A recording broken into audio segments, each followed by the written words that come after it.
Hey, everybody. Can you hear me? Oh. Hi, Yes. Nan. Welcome. Okay. I'm just testing my own stuff because it didn't work earlier. Jen, I'm still trying to figure out the gallery view. I think it's the upper right. I've got that far, but how to assign it? You just do that on your own screen. Okay. So you just drag people around and probably counselors, speakers, staff on top. Yeah, that's what I did, but okay. And then there's an option to set as, let me get the language. Yeah, I was looking at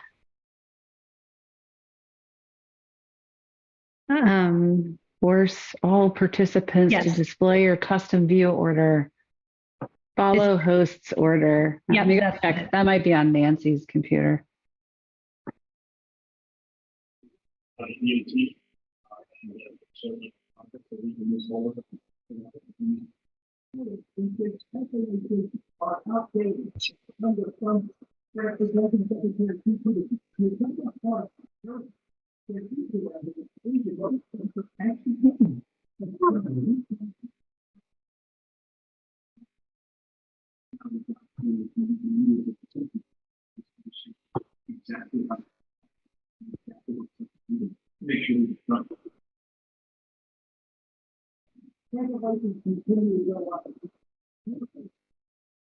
Keep working on it. And there's also an option to hide non-video participants. So we want everyone to still see everyone. All right. Well, there's a participant list, and maybe that's a good thing. And I think we're 2 minutes over. Oh, I see the mayor's here, so I'll even defer to her. Sorry, I couldn't see you. I was bumbling around a little bit in this Zoom thing. I'm used to having you all in one place now, so you were way over on the other side. Okay, I'll let the mayor run the meeting now, and we'll just work on the technology. There's that. Well, thank you all for your patience. This work session of the Manzanita City Council is being called to order on January 11th at, I think, 2:03 p.m. by the presiding officer, Mayor Simmons. Present, we have Councillor Edgington, Councillor Mayerly, Councillor Spregman, Councillor Kozlowski, and City Manager Leila Aman. And going forward, we'll revert to first names as preferred. We just need to check in and make sure that everybody has had a chance to read the packet that was available for today's meeting. So, Linda, did you get a chance to go through it? I always do. Always do. Jenna? Yes. Jerry? I always do, Mayor, and I'm not sure I need to be asked each time. Okay, we'll talk about that. Brad? Yes, I did. Okay. In welcome, I know I've been receiving notes and comments from people in Neocani, as well as in Pine Ridge, and it reminded me that we're not just a city council, we're actually sort of a community council. So let's get started. The first thing on the agenda is destination management, and Nan, I believe, is going to do a presentation for us. Yes, that's correct. Thank you, Mayor. And I just want to take a quick moment to update folks about this and then hand it over to Ms. Devlin. So this has been something that we've been talking about as a city for quite a few months, which is doing this destination management plan. And Nan will go through that with you, kind of what it is. And I think since the last time we talked about this with the city council, which was the last city council, Nan's completed, I think, 2 of these plans. But there are additional ways for us to engage with the community to get feedback on things specifically related to visitors. And ideally, some of that input gets put into this plan that can also help us figure out how to potentially use some of the resources that are specific to sort of the restricted funds that are specific to visitors. So something we talked about a long time with Nan, and just for those that may not be familiar, Nan is our executive director of the Tillamook Coast Visitors Association. We've been working in partnership with TCVA to run the Visitor Center actually for the last year. And between Nan and Carolyn, I think they've just done an extraordinary job doing that. And so it's been just a wonderful partnership for the city. So I know they're real familiar with what's going on here. And with that, I will stop and hand it over to Nan. Okay, well, thank you. And thank you for inviting me. Yes, we are a destination management organization, which is different from most tourism organizations. Most tourism organizations do marketing. And we did do that the first 3 years that we were in, when we were started, 2014, at the direction of the Economic Development Council, which we reported to at that time. When we became a separate, standalone 501c6 organization, it gave us the opportunity to do what the community, the county needed us to do.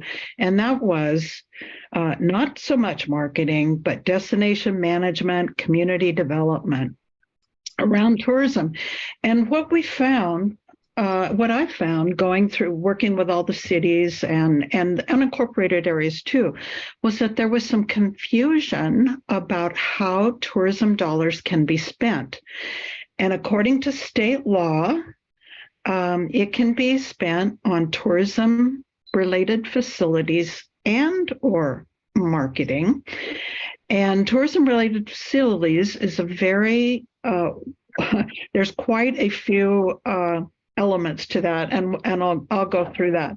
What we've found is that each county, each city, there was a lot of confusion. Sometimes there's a lot of turnover with council members or an office manager, and they might not get onboarded as to what how tourism and tourism funding works.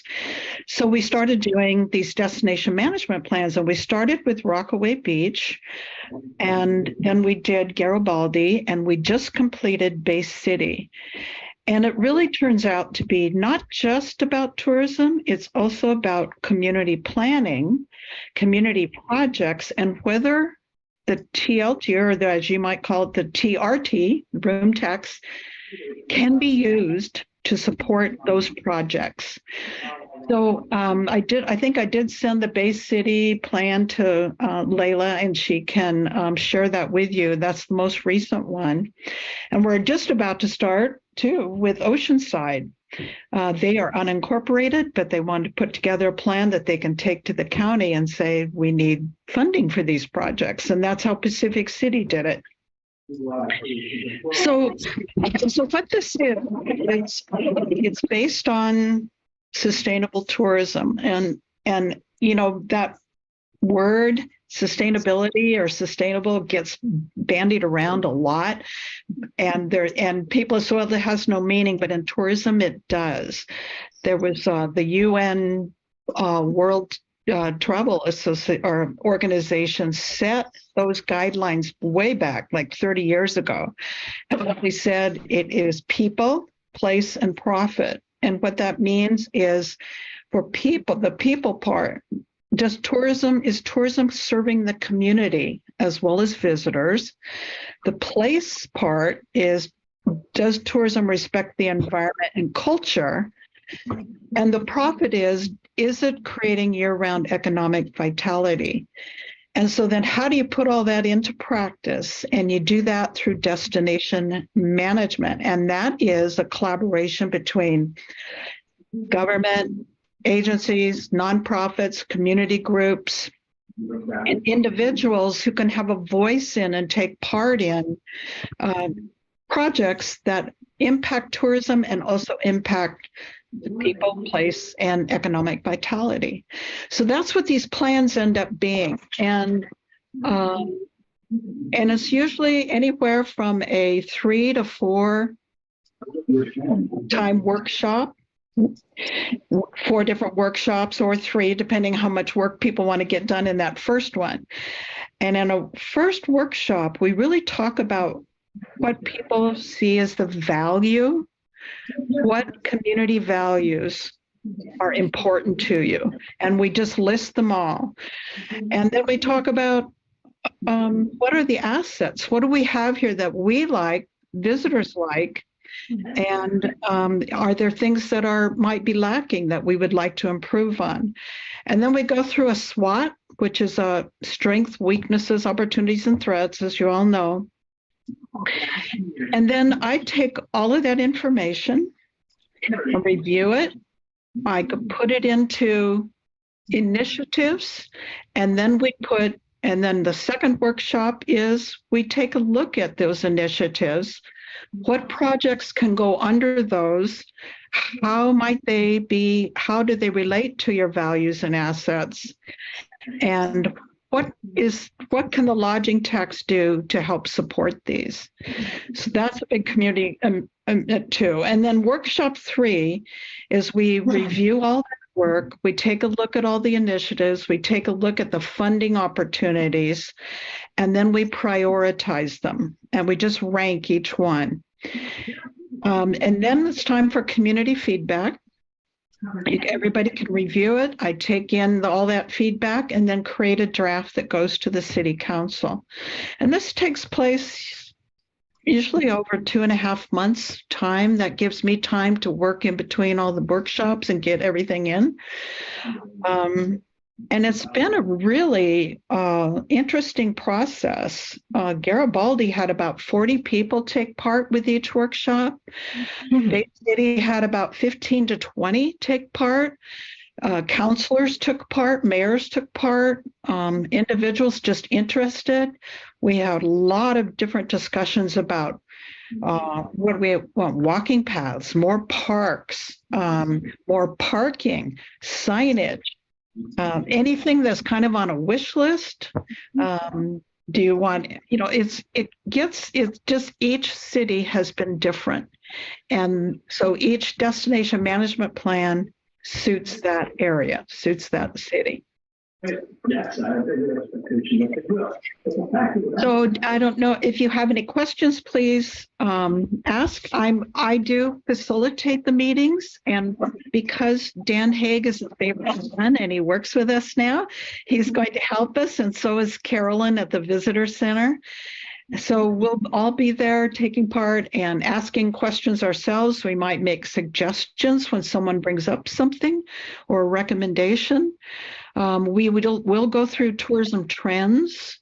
We'll go through how money is spent in the county and around and in the state on lodging tax.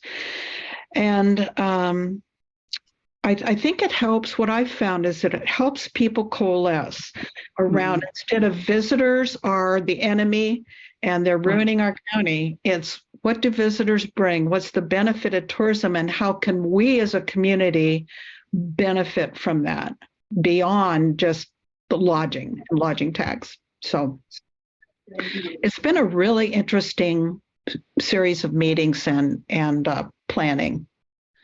So Nan, I have a couple of questions. First of all, I reviewed your plan. It's a really good process, and I think the city of Manzanita, and as Mayor Simmons said, even input from our UGB it's the right time. I think we're ready to do it. And I think we're excited, and I'm really looking forward to what comes out of that.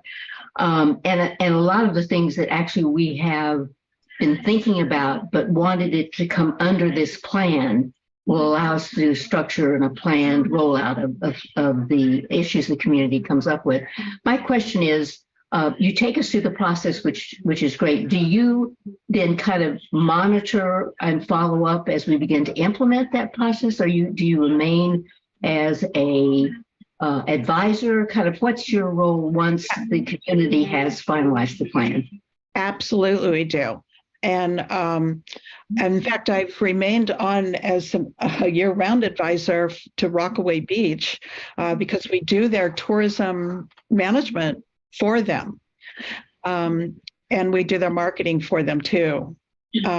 Garibaldi had a lot of turmoil. We had finished up the plan and there was a lot of changes at the city, and they have not started to implement theirs yet because they don't have anybody on staff who can help lead it. Mm-hmm. But Bay City has already, we just finished theirs in December and they've already got one project done. Wow. And they applied for grants, and we do identify grants. We identify other kinds of funding, and we're pretty tuned into that, so we can say, well, and we also write grants if you need to have them written. So we do. Well, it sounds like a pretty exciting and productive partnership. It really sounds like fun.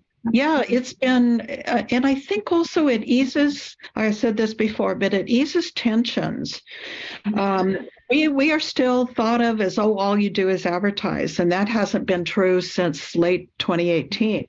Mm-hmm. We do mostly community group projects and industry projects, and collaborate up and down the coast for that. So it's nice. It's how I imagine tourism to be all this time. Dan, I have a question. Yeah. I looked at your website, and it looks like there's a priority on developing conference centers in our area. Is that true? Is that something? No. Where did you find that? Because on your... Let me know. Send me the link, please. Okay, I'll send you the link. I will tell you that one of the very first things that when I started my job 8 years ago, everybody said, we have to have a convention center. Have to have a big convention. I said, no, absolutely not. You do not. It is a money drain. And Seaside already has one. You'd be competing with a town that's 20 miles away. Yeah. Right. So it doesn't make sense. What would be nice here is to have a modern business conference center. I think that's what I was getting at. Okay. Yeah, we'd love to have one. It's going to take a huge community collaboration to make that happen. And so far, and I bring it up a lot, there hasn't been much interest yet. Although the Tillamook Creamery would like that one too, so they could be a good partner. Good, thank you. Jerry, you had a question? Yeah, I was just going to ask Nan. You mentioned that each plan is different from town to town, and I can certainly understand and imagine marginal differences, but can you give us an example of any sort of fundamental differences from one town to another that could really give us a sense here in Manzanita that you're coming in to give us a Manzanita-centric plan? Absolutely. So Rockaway's plan was to mostly beautify the town. They really felt that it looked run down, and they wanted to do things like make it more people friendly. So they wanted benches. They decided on wayfinding, which we pay for that. The wayfinding, all the signage comes from our budget. They wanted decorative trash cans. They wanted to improve the waveside. They want a sculpture to be in the waveside, kind of that people can climb over, kids can climb over, have fun, things like that. I've also encouraged them to, I think they're going to take over the management of Lake Lytle, and they're going to put in a boat dock, and we have asked them to put in something that could handle a ADA kayak launcher, ADA equipped kayak launcher. We've also provided, they wanted more accessibility, so we got them a beach wheelchair, like we got Manzanita 2 of them too. Bay City wanted more parks and campgrounds, and they wanted to attract people that would be on the Salmonberry Trail. So they wanted hiker-biker areas. They also want to develop some land that they took over from a family named the Watt family that donated money to the donated their land to the city, and they're going to develop that as a park and a soccer field. And so they were really focused on the outdoors. And Garibaldi was very interested in developing the train depot for the historic train, and to do things at the port, such as a seafood processing center. So it was it's very different, and it's because all of these ideas come from community. And just follow up, because you mentioned, you specifically mentioned that you wouldn't mind seeing a small business conference center in Manzanita. I think a lot of us are thinking about smallish ticket items, trail. Okay, and that sounds like a bigger item. So that's for Tillamook, not for Manzanita. Okay, I just wanted. Yeah. No, that was for Tillamook. Okay, gotcha. Very good. Nan, I had a question. You mentioned the wheelchairs, and I know that there are these big mats down, I think it's in Lincoln City, yes, where wheelchairs can access the ocean, essentially. I know Layla's been putting together some things about obtaining a mat for Manzanita. Yeah. There's other costs that are around that. We have to build a shed for storage, if I'm correct. Yes. You help, what is your help in, as we wrap up, what is your help with that kind of a program?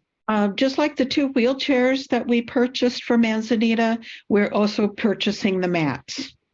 Oh, you are? Yes. Mhm. Oh, that's great. So the Yes, city provides the storage?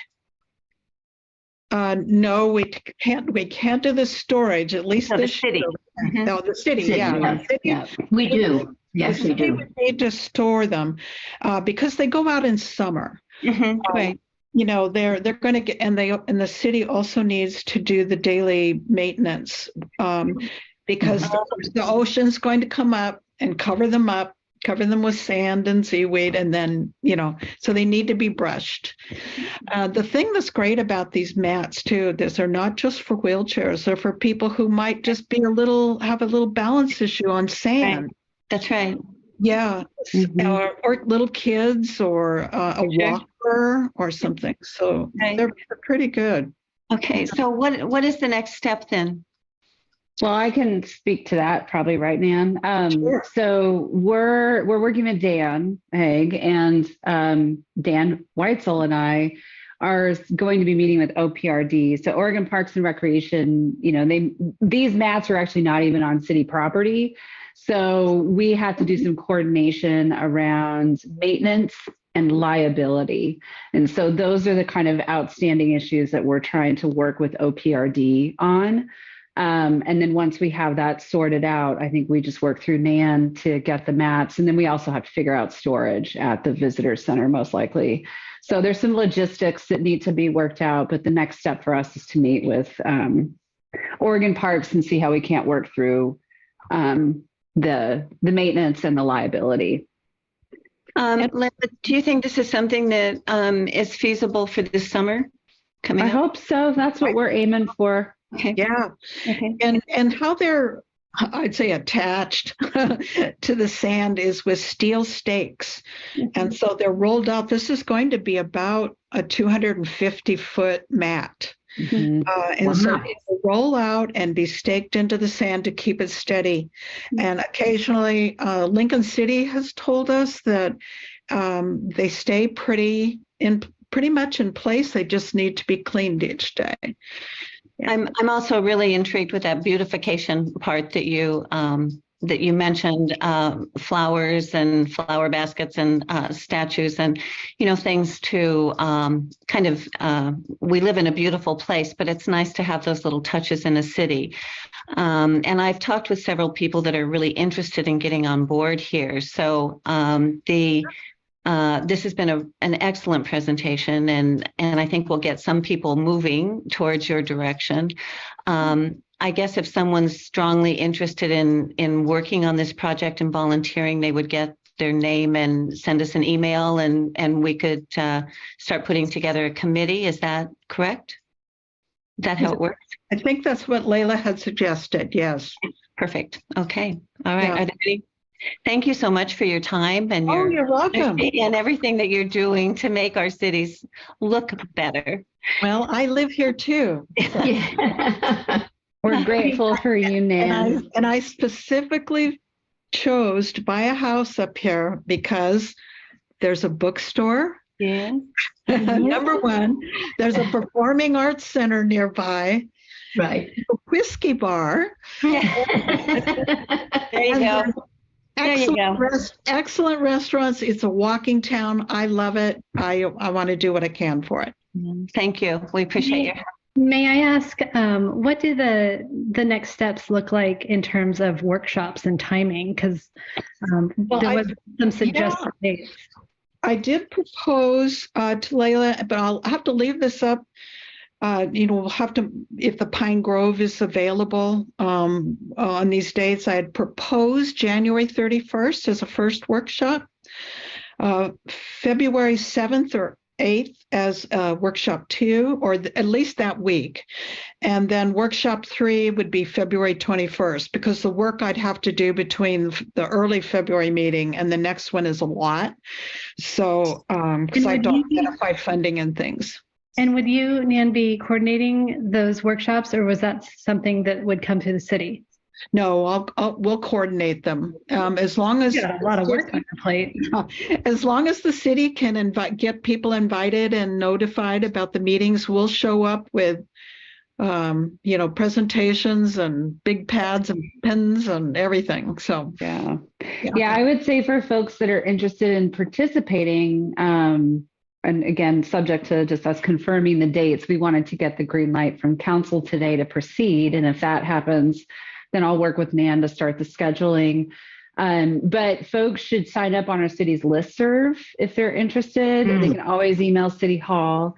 And once we've had it scheduled, we'll send an email blast out to the listserv. We'll put it out on our social media pages. We'll notice it around town, and we'll get the word out that way. And anyone can come to these meetings. And I'm guessing, Nan, you're going to get more than like 10 people. I think so too. I hope so. Just saying. So, I hope it's a room full. Yeah. And the other thing is, if the community decides that they want to do some wayfinding, and by wayfinding I mean interpretive signage, directionals, maybe a new entry sign, because it is starting to look a little beat up.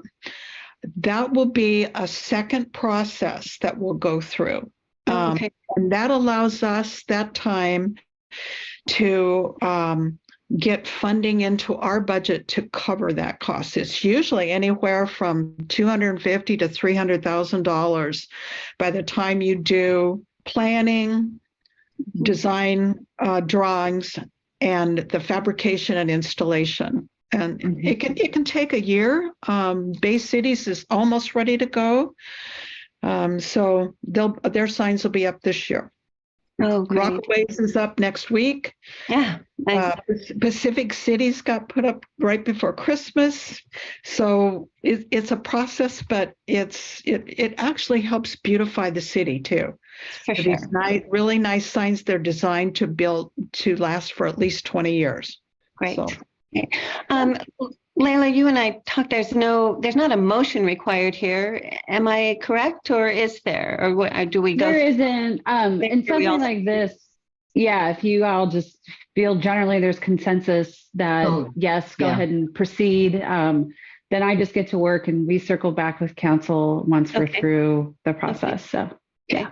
Well, I think there's a lot of excitement, and Nan, thanks so much again for your time and for taking this on. Appreciate it. I love it. This is stuff I was born to do. So this is what you're doing. Good. Thank you, Nan. Thanks, Nan. Bye-bye. Bye-bye. Bye. Thanks, Nan.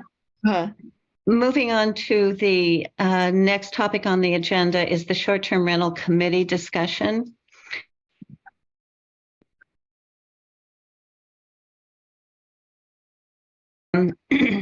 I guess I'll just one of 3 standing committees in the city, along with the Planning Commission and the Budget Committee. It has been I think it's kind of gotten off to a bumpy start in that council should provide the mission statement as well as the goals and the timeline actually before people are even appointed. The committee may be set up, but those other things really need to be in place so that the committee has clear direction. That hasn't happened. And, you know, kudos to these big-hearted people who have given hours and hours in meetings, multiple meetings, wading through things, asking questions, and trying to say, you know, the STR issue is big and we want to help. But I think we need to stop and say, how can we, how are we going to proceed? There's a couple of things in the wind, and I think it's agreed that this is one of the biggest issues facing the city in a lot of ways. There's multiple prongs to this problem. It's not just one. It isn't actually a matter of the STRs. There's really the management that becomes an issue. So this committee is looking to the council to say, all right, we're here. We are working together, but what do you want us to do? And where do we go? We have Jerry and Layla on that committee. Can you provide some thoughts or direction here? Jerry?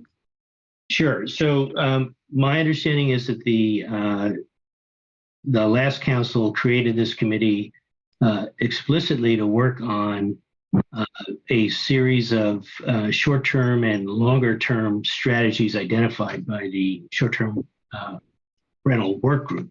Short-term rental work group's primary focus was on tweaking the ordinance that on a day-to-day basis governs our short-term rental industry. But they also identified a handful of longer-range strategies, the most significant one of which is to deal with density of STRs in the community. And so the old council, the previous council, I should say, had a clear understanding of what it intended this committee to work on.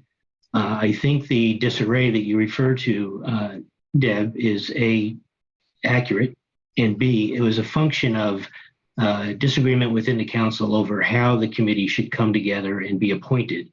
But we survived those internal battles, and we have a committee set up and ready to go. It still has its original framework to work on, which are the shorter term and the longer term strategies not related directly to the ordinance that the work group identified.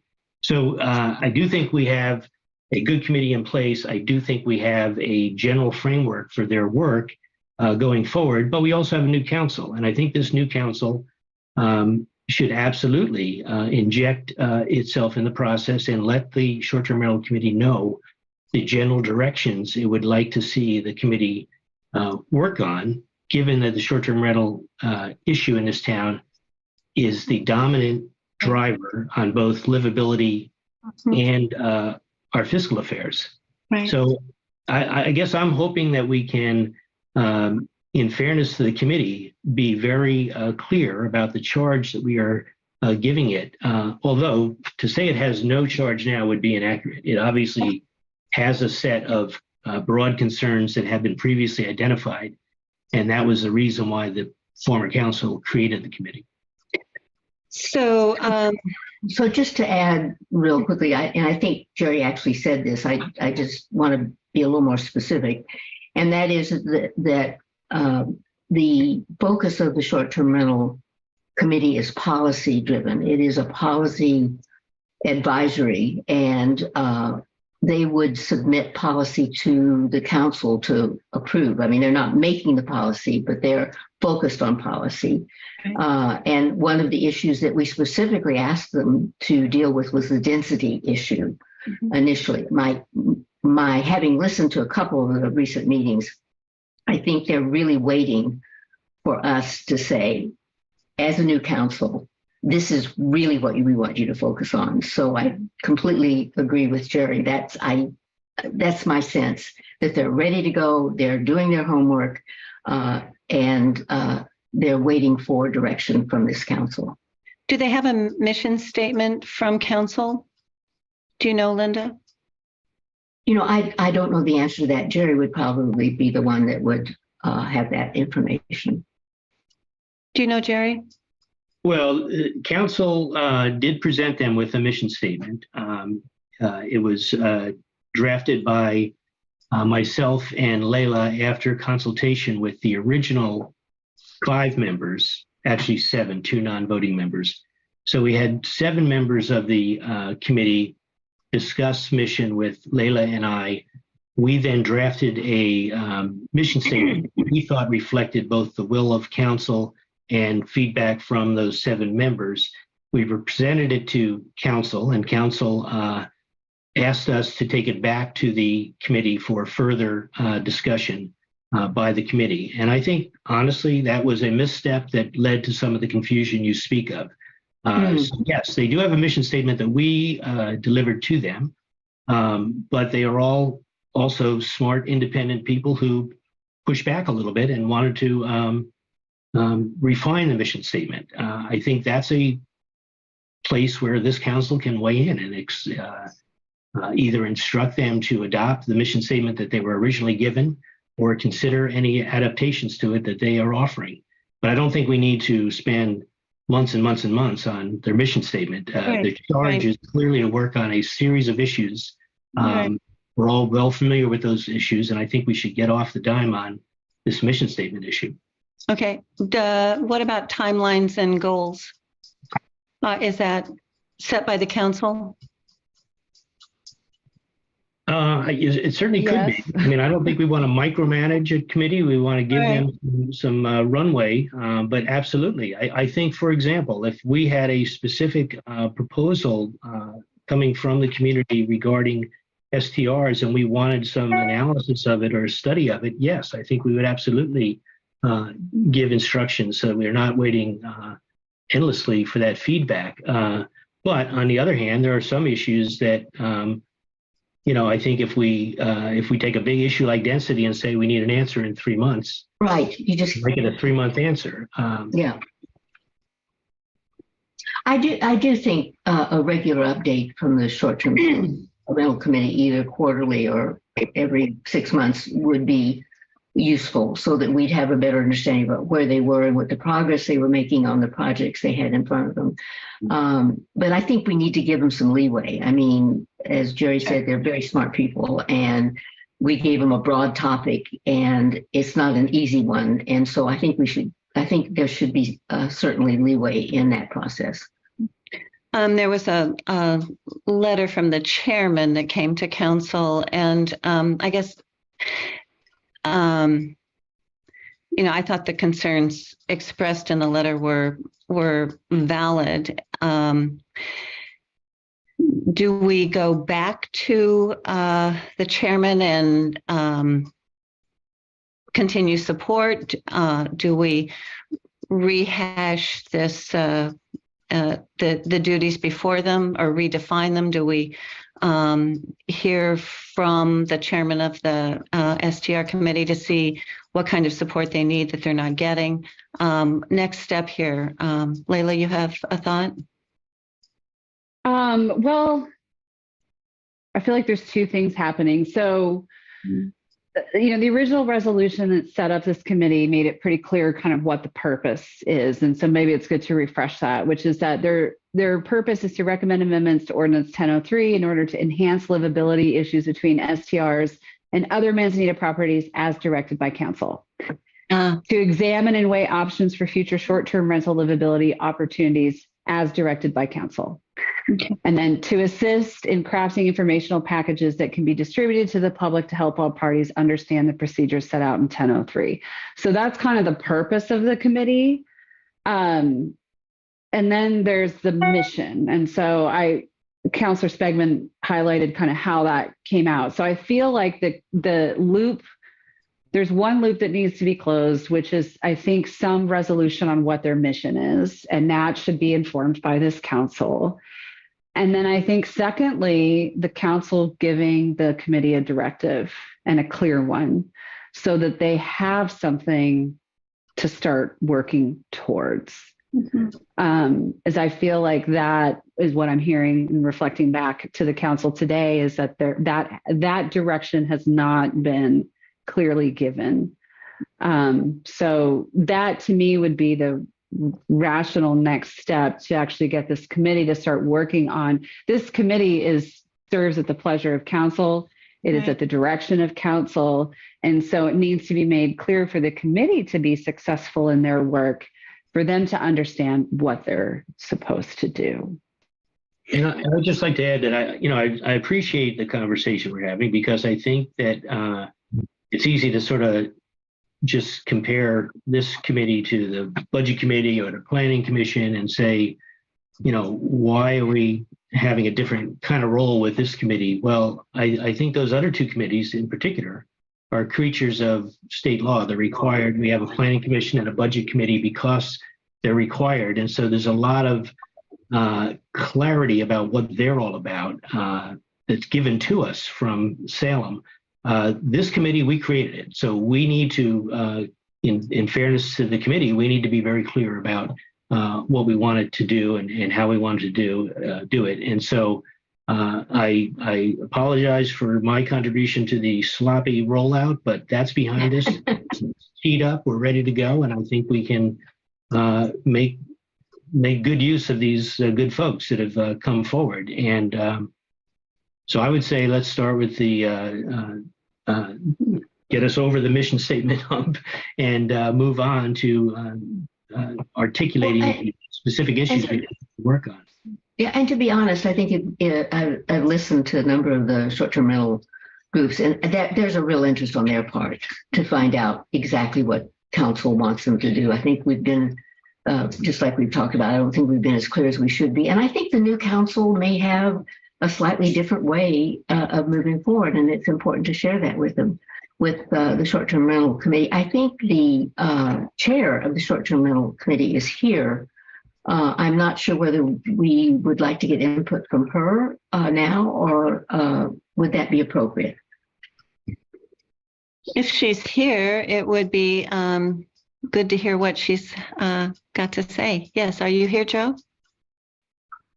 Yes, I'm here. And if you can let me start the video, I'd be happy to. I hear yes, I don't know how to let you start the video, but.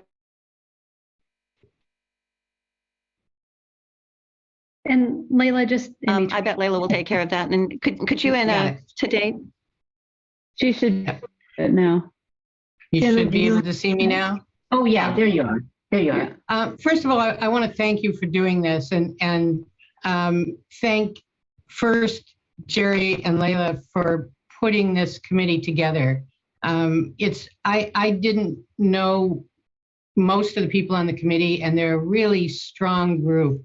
And so I want to thank you for that. And also thank Layla specifically for putting together the resolution that she read.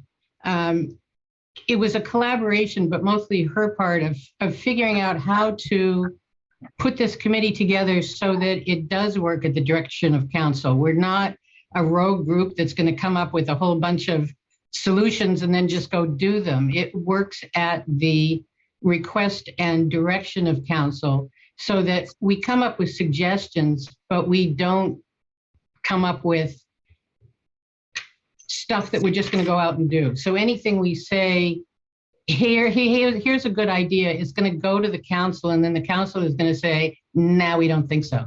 What I would like to see as a direction that you give us is to say, first, let's reconsider what all the problems are. I think we did a survey prior to COVID, and we had 500 responses. It was done through the city, through SurveyMonkey.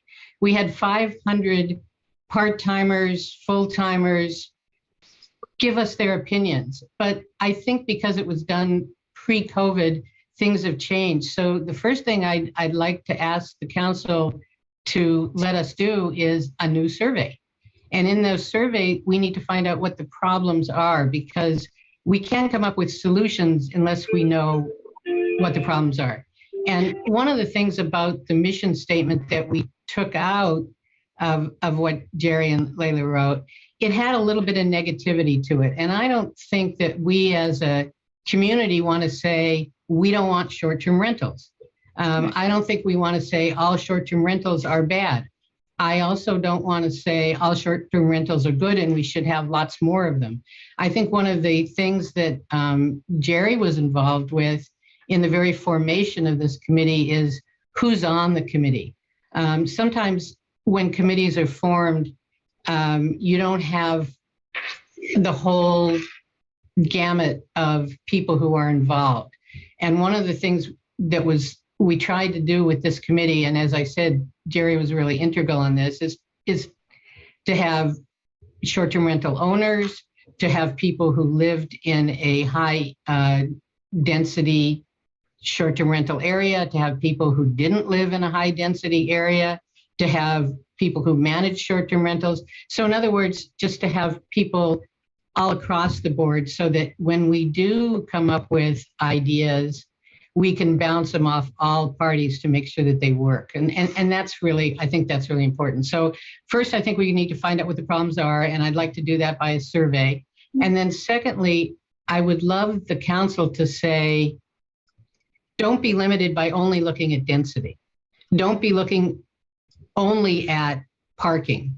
See what you get from the survey, see what the bigger problems are, and then see what kinds of solutions you can offer to us. As Jerry said, we had about 6 of them from the old work group.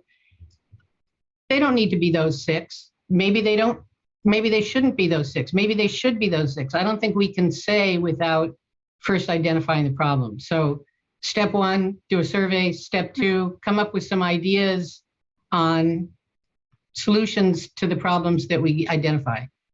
Joe, who wrote the survey questions for the last survey? Lee Hilton-Brand and myself started it out, and then we got the entire work group to chime in on more questions. Okay, and then how long did it take for that survey process? Would you gather? I think we probably, it took a month or so to put together the survey, and then we left it open probably another 6 weeks. I don't really remember. Okay. It was not forever. Great. Joe, were you, as I understand it, you were given the wide berth to look at density. Are you also, livability is hard to define, but are you also going in that direction?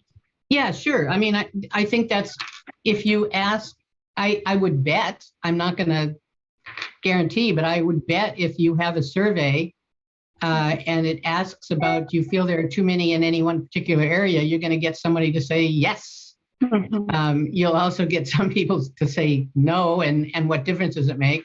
But I think there's so many variables. One person said to me, first, what is the problem? If the problem is party houses, even if you have one short-term rental every 2 blocks, if that short-term rental is a party house, it doesn't solve the problem. So in that case, density is not the issue, noise is the issue.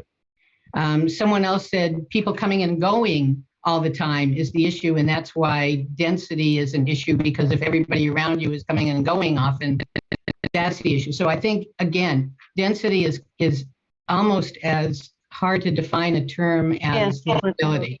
Do you know about how much the survey cost? Just the cost of SurveyMonkey, which I think maybe a couple $100. Okay, and can we use TLT dollars for that? We don't know. Probably. I think don't we know. already own the software. Yeah, because you used it for the. We've been using it for Envision. Yes, tomorrow. Manzanita listen. Yeah, Manzanita. Yeah, we use it for Envision, Manzanita, and City Hall. Okay, so if we go around, then support of the survey, Jerry, how do you feel? Well, I certainly think a survey is a good idea. However, I do think we should ask for a broad array of input, but I need to know how different groups of people responded. A survey that lumps together STR owners with full-time residents with occasional visitors. It's good to get all that input. I'd like to see all that input, but I need to know specifically on a neighborhood livability issue, what are the full-time residents saying? So if you can do a survey that breaks that down for me, I'm all aboard. Yeah, we can. We did it in terms of full-time and part-time, but it can be and I think that's one of the things the committee, when it puts together the survey, should look at those kind of things. And yeah, absolutely. So aren't we kind of jumping ahead of the game and getting into the details right now? I think the mission isn't there. I think delegating the operating strategy to the committee is important, with the committee coming back to us once Joe and if they decide to do a survey, once they look at it, come back to us with what that survey entails. It just seems like we're jumping ahead of the game. We don't even have a mission yet. And so I thought they did have a mission. Well, are we accepting that mission? What I was hearing is that the council wanted to revisit that mission. I don't want to micromanage this group. I think this group is a very bright group of people that can come up with suggestions once we are very clear about what we want them to do. The mission we wrote it, we got input from everybody on the committee, and I don't have the mission statement in front of me, but it's like 2 sentences long. Layla, do you happen to have it? But I'll see if I can find it. Hang tight. Basically, to me, the mission is the resolution that Layla just read you. I mean, to me, if that was the mission, I'd be happy. But I'm just one member of the committee, and there's 7 + 4 of us. But the mission is to look at livability at the direction of council, come up with solutions at the direction of council. And the other things that resolution said. I mean, the resolution is what you wanted us to do. The mission statement that we wrote, we tried to put very little into it because we didn't want to put each goal into it. We just wanted to find. Okay. There are a couple other STR members present if you want to hear from you. I think, Joe, we're going to defer to you on that. And if they have comments, they could send them in to us just on the essence of time. We've got kind of a full agenda today, but really, really appreciate you popping in here and answering a lot of difficult questions. I thought the survey question about, I would really like to see a breakdown from residents versus, I mean, if we could take the survey and break it down by second homeowners, as Jerry outlined, I think that's really pertinent information, and how can we best use that going forward? Mm-hmm. And certainly keeping a closer communication gate open Right. between the council and the STR committee, I think is really critical going forward. So, Brad, did you have anything to add? No. Okay, Jenna, anything to add? Nope, I agree with what's been said.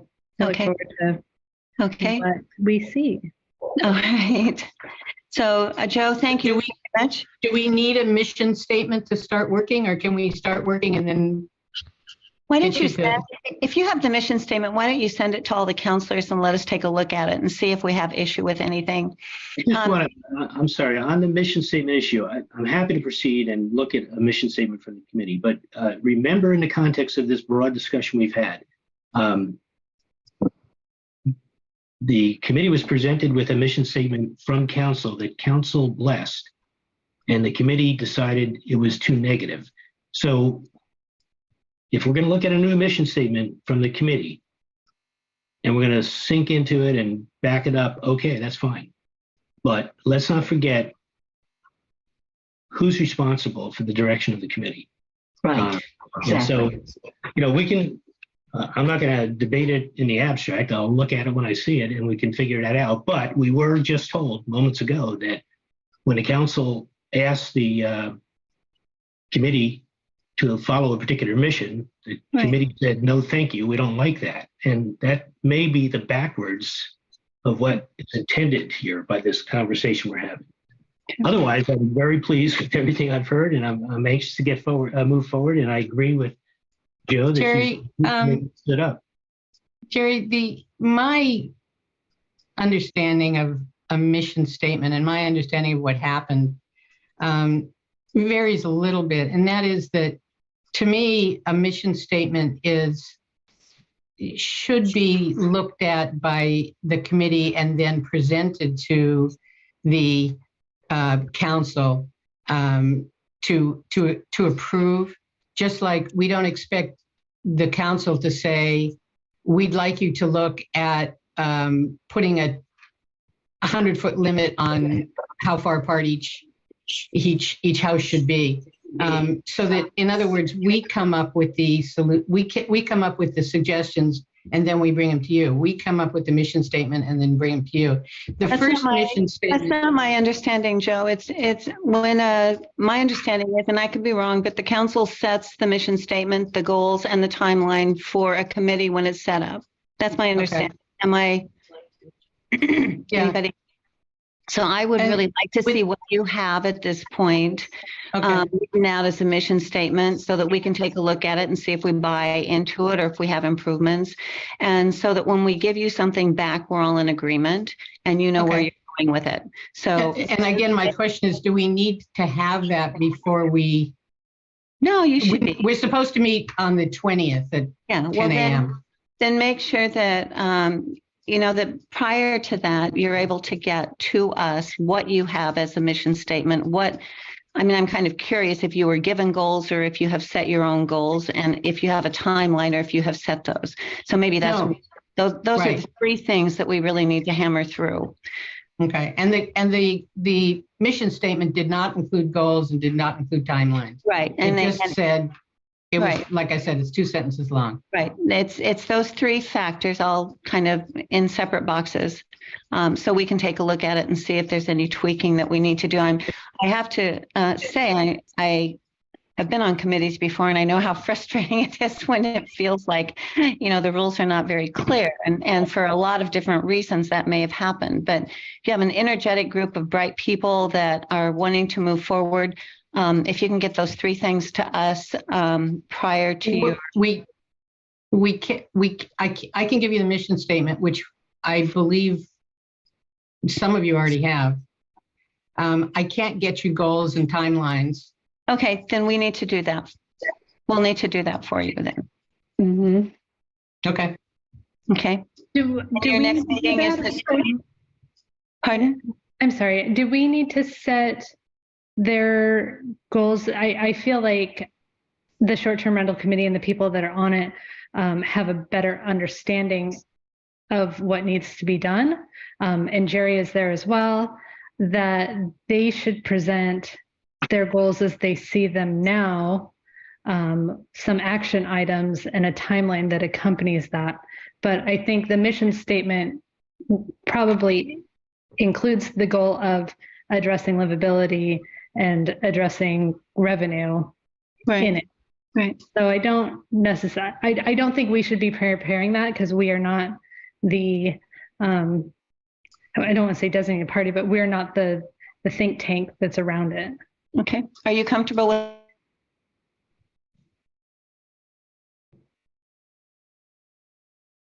Joe, are you comfortable with that? I'm not quite sure what I'm comfortable with. I'm comfortable with looking. I'll send you the mission statement this afternoon. Right. I would like at our January 20th meeting to start formulating some goals that you could then take a look at and to start getting a group to start working on a beginnings of a survey. That makes sense. Does that make sense? That'd be great. That's to me. Yeah. Okay. And I sent the mission statement to the council. Okay. Thank you, Lila. Mm-hmm. All right. Joe, thank you for your time. Thank you. What you're doing. The next item on the agenda is the 4th of July parade. Linda and I have talked about this. I kind of pulled her in as council president and said, you know, we need this parade, but we don't need to put it on city manager. So we have reached out to Dan to try to pick his brain a little bit. As I see this going forward, it's going to be a volunteer-driven program. Layla and I talked, and the city can provide staff and permits and traffic management. I don't know. I suspect that we could use TLT money if we wanted to buy badges and ribbons and some of those things that go along with the parade, but we'll need to touch base with Dan and see if we can get a committee set up and then start looking for community support to push this ahead and lay out a timeline so that we can not get caught on this one. So Yeah, that's Dan Haig. That's Dan. yeah, Haig. Dan Haig. Yeah, I wanted to clarify. You're talking about Dan Haig, right? Yeah. Okay. And because my understanding was there was a group of folks that started to organize around that and are working with Dan. And so just to clarify, so there is some resources in the trust fund that are specifically earmarked for the 4th of July. So there's resources that we can use there. City will sign off on traffic control, but our officers won't be able to do traffic control. But my understanding is in the past that they've been able to kind of come up with a plan, and then we help just review and approve that plan. And then we can have some staff from our on-call person for Public Works help with barricades and things of that nature. Right. Jenna, you had something? Yes, so I spoke with Dan Haig. So where the committee stands right now, Dan has passed the torch to Erin Lasky. She is taking over basically the chair of volunteers. Currently, there are 20 plus people on that committee. I think April Eugen is helping with that. That's great. They have notes from Jerry Taylor. He was the last person that did the big parade effort. So they have all of his notes, and Jerry has agreed to meet with them to answer any questions and help guide them. There was the question from Erin about just the budget for city, like you said, Deb, ribbons, buttons, posters, etc. They've asked for like who should they contact for city officials, and I can work with Deb, you or Linda or Layla, whoever that makes sense to work. That would be Layla in terms of. I'll talk to you about the money. Okay. Yeah. Money and the right contacts. And then my only question is, it seems like we probably should have, sorry, I have a fly in my face. We should probably have a council person that just at least oversights that can feed us updates or just stay on top of that. Right. I agree. And I don't know if that includes, I just want to throw in, I love the parade. What about the pancake breakfast? And is, I think That's Neocon High School, right? Neocon High School, or is it the police?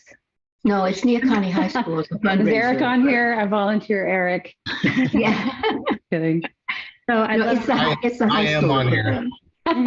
Yeah. to throw that pancake breakfast into the mix too, if we were able. Yeah, they have, if we're able to do that. but they have a setup that's just, I mean, they've done it so many years. They know what they're doing. That's always a lot of fun. That would be great. So it sounds like they're really moving forward. So really all they need is kind of a council liaison is what it sounds like. Yeah, they have a group of people that are ready to take this on. Wow, that is Okay. fabulous. And I just heard Kendra Hall said she's helping with that too. And she's the person that led the farmer's market. Yeah, Kendra, Oh, chimed in great. too. She's going to be great. And she's also has experience with the dairy parade, the June parade in Tillamook. So That's Oh, sweet. fantastic. it's a good group. Mhm. I remember in the old days, they would put out a poster contest for the 4th of July to the Nehalem Elementary School, and kids would design posters that could go all over town. And I probably should touch base with Aaron on that. Is there a council liaison is there someone on the council who wants to step up and be the liaison with this program going forward? Jenna? Thanks, Linda. I don't want to overcommit myself at the moment with this. I need to think about it. I'm open to it. Okay, I would be happy to work with somebody, and if the ball's going to drop, then I'll pick it up. So I just am so excited to think that we can get back to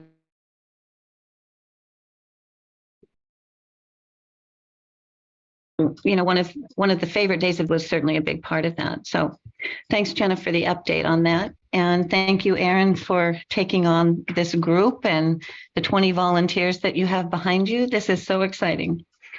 Any other comments, final comments on that?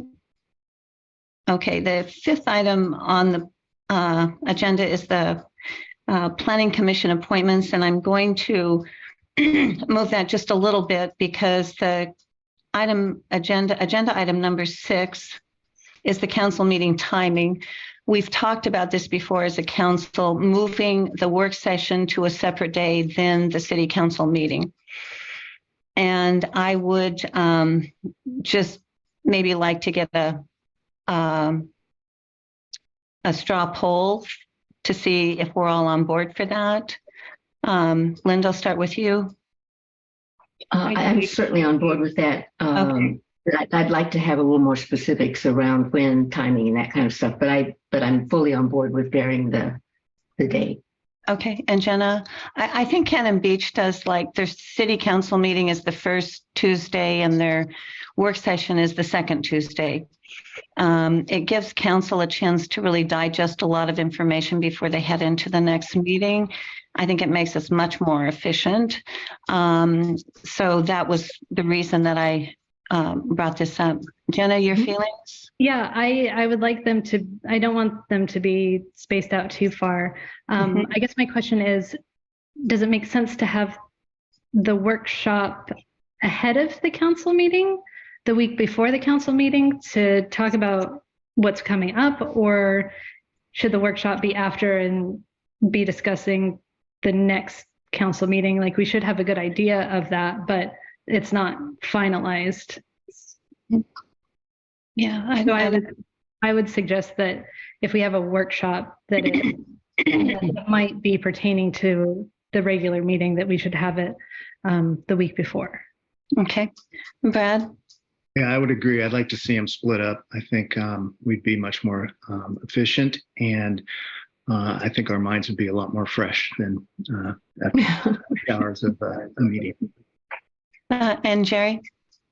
I agree on splitting them up. I think I have a slightly different view from Jenna on the timing, because I do think that one of the things that happens, particularly now when we have workshop and council meeting on the same day, is we don't tend to hear a lot from a lot of constituents for 27 or 8 days a month.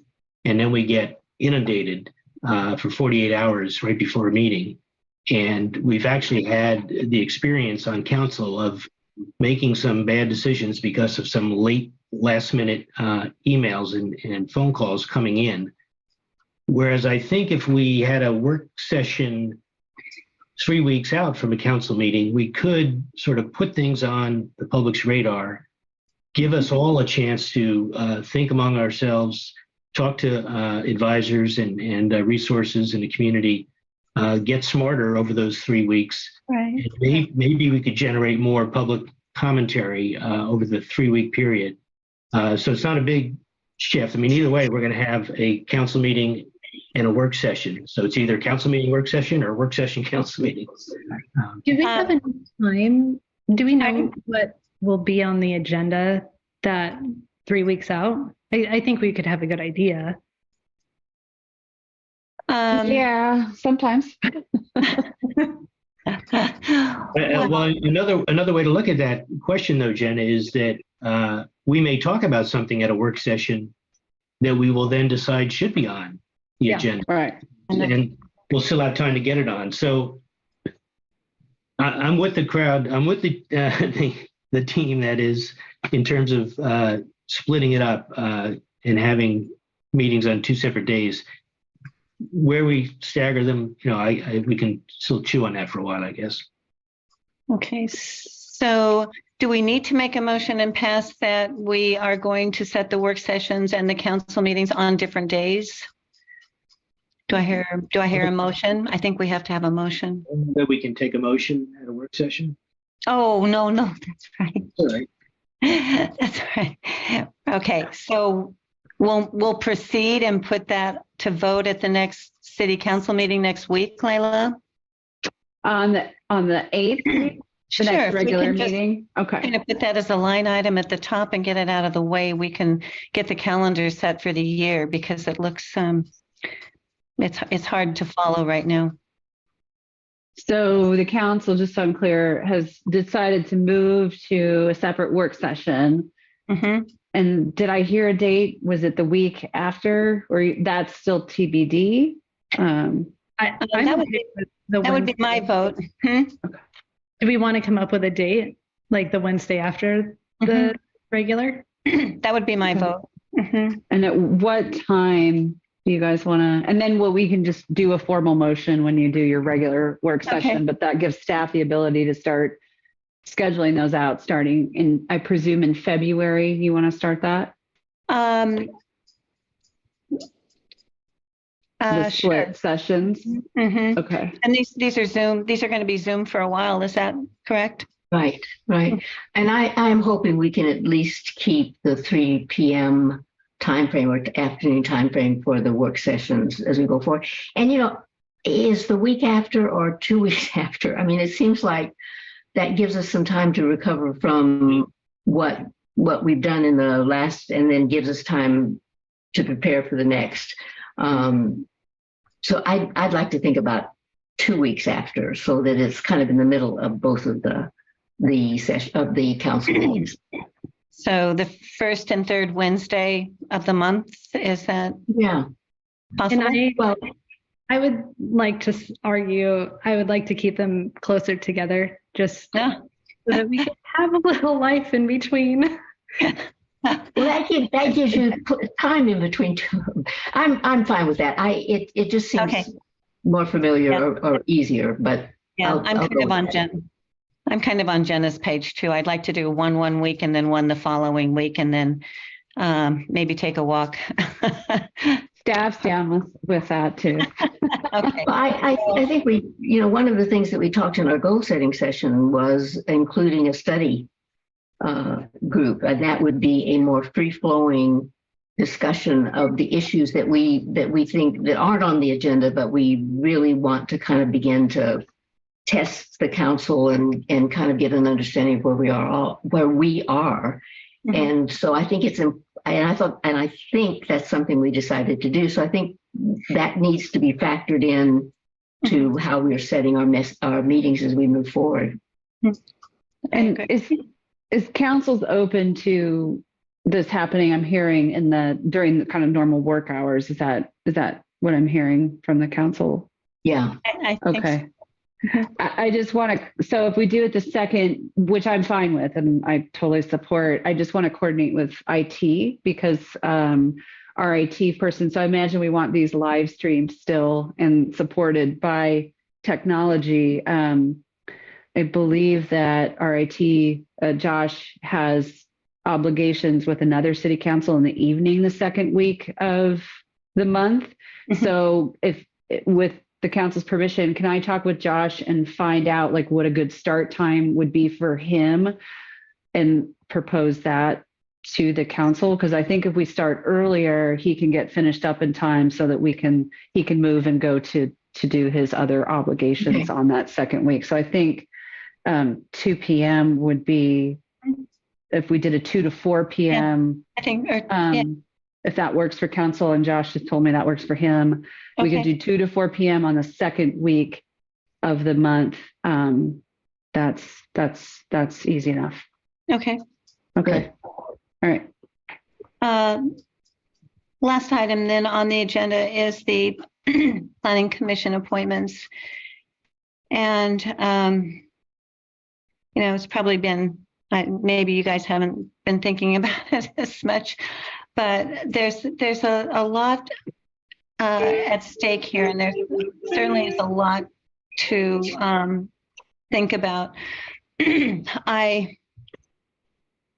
included a letter in the packet from the mayor up in Warrenton, and he had a discussion with 2 other mayors. It was a discussion. I'm not representing that this is the Oregon Mayors Association speaking here.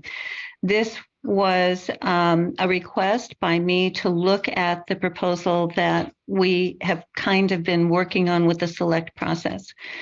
And even with revisions in the select process, there were a lot of concerns that are highlighted in that particular letter.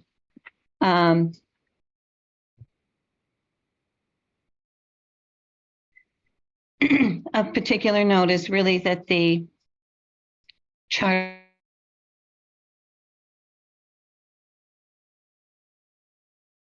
constitution and the charter give appointment rights to the mayor. And if we want to change that procedure, then we need to go back and fix the charter so that we don't end up in a situation like we did last week. We're concerned about if we go with the select committee route, we're concerned about the makeup of that select committee and meeting certain criteria. The recommendation from the 3 gentlemen up north was certainly that either the council, I believe it says that I'd recommend that Manzanita either vest the appointments process in the council solely or with the mayor solely. And I guess we need to go around and have a discussion about this and see where you want to go. Is there anybody willing to start? Well, I just one comment about that. What he is suggesting is what we specifically moved away from. The setup that we had in the past council, and specifically around the short-term rental committee selection, was viewed by the public and by council as not being as public or as transparent as they would like, and that it was a flawed system. So that's what caused the last council to put together the new process that was much more transparent, was consistent with what we believed was the best way to move forward. I think that I continue to support that process. I think it's great that the mayor of Warrenton feels the way he does, and I think it sounds like it really works for him, and that's terrific. But I think we need to come up with a system that works for us. And changing the charter is a big deal. And if we want to change the charter, it has to go to the vote of the people. So that's a long-term process. It is. And if we want to get into that, that's fine. But right now, our process is the mayor makes the final decision. So we put together a system that allows input. It allows an advisory committee selected by the council to begin to come up with the finalists. It allows the mayor to review not only the selected candidates, but all of the candidates or all of the interviewed candidates. So I think we could still tweak the system, but I'm actually very comfortable with the system we have with maybe a couple of tweaks. Jenna?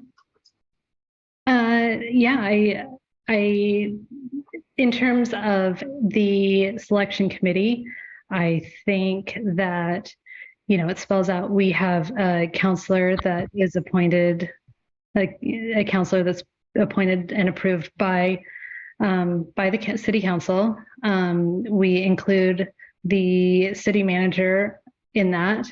And then we give the option to have another committee member, just speaking to the planning commission. Karen, during our interview questions, she was able to answer all of those questions as just being a knowledgeable person, the most knowledgeable person, you could say, on the planning commission. So I do like the process and the group of people that were selected, and ultimately it was approved by the council and will be in the future. The process you're talking, the select committee process is what you're talking about. Yep. Yep. I know you've been working on tweaking that process a little bit. There, is not a good precedent to have the chairperson of the committee appoint members for that committee. I mean, you're right back to what you were trying to get away from, where the potential is there for the mayor to, do the same thing. So, and the other. I'll disagree. I disagree with that. Noted. The other piece that you have is a non-elected official providing input on an appointment for a commission or committee. So I'd like to make a statement about that. I obviously, as being a very old person and being on the council for a long time, the city manager, if that's the person you're talking about, has never made any decision about who is on the committee. They are there for advice and counsel only. And it is clearly the committee's decision to make that. It isn't at all the city manager's role. The city manager's role in an appointment process like this is to provide technical and administrative support. Correct. But if there is advice coming from a city manager, we're putting her in an awkward situation that she shouldn't be in. And we are having a non-elected official providing input. She does not provide input.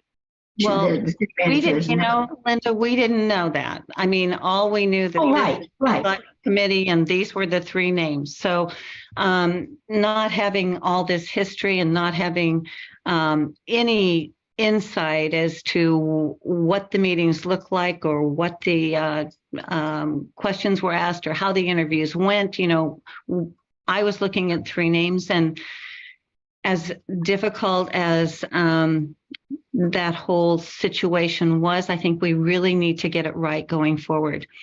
I think we totally agree with you. Okay. Mayor. Okay.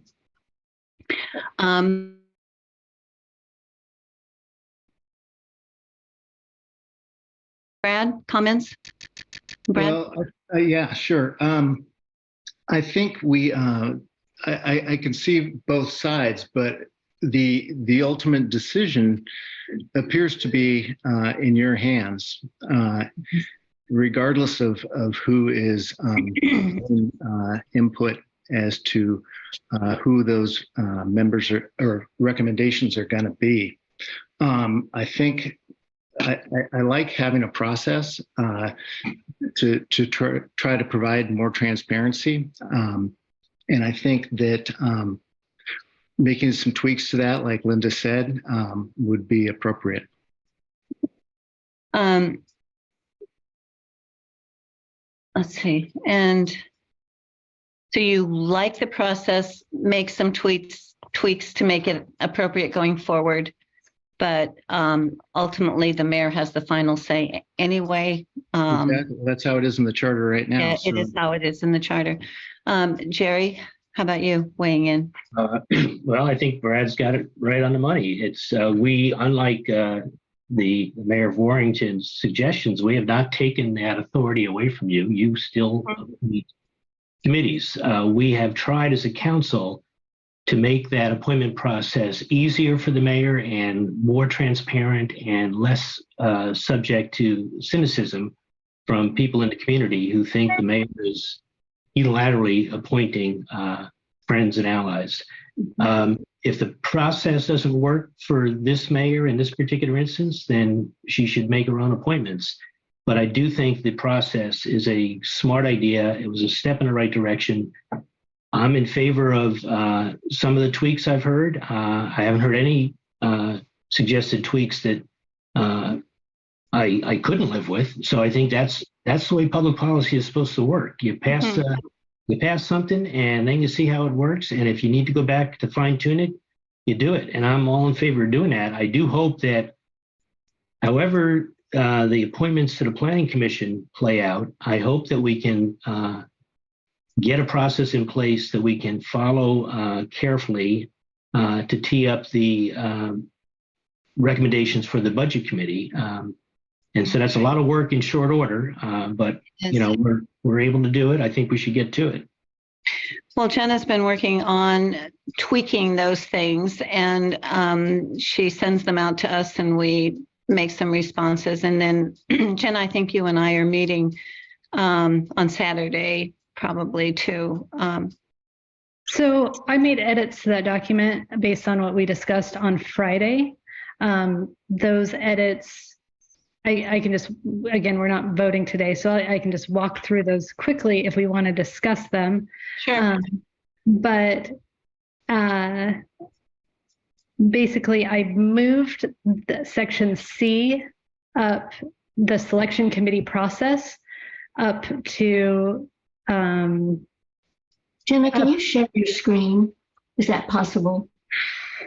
I don't know whether staff can help you do that. That way people can look at what you're specifically talking about. May I get a co-host? Perfect. Thank you. I am showing this.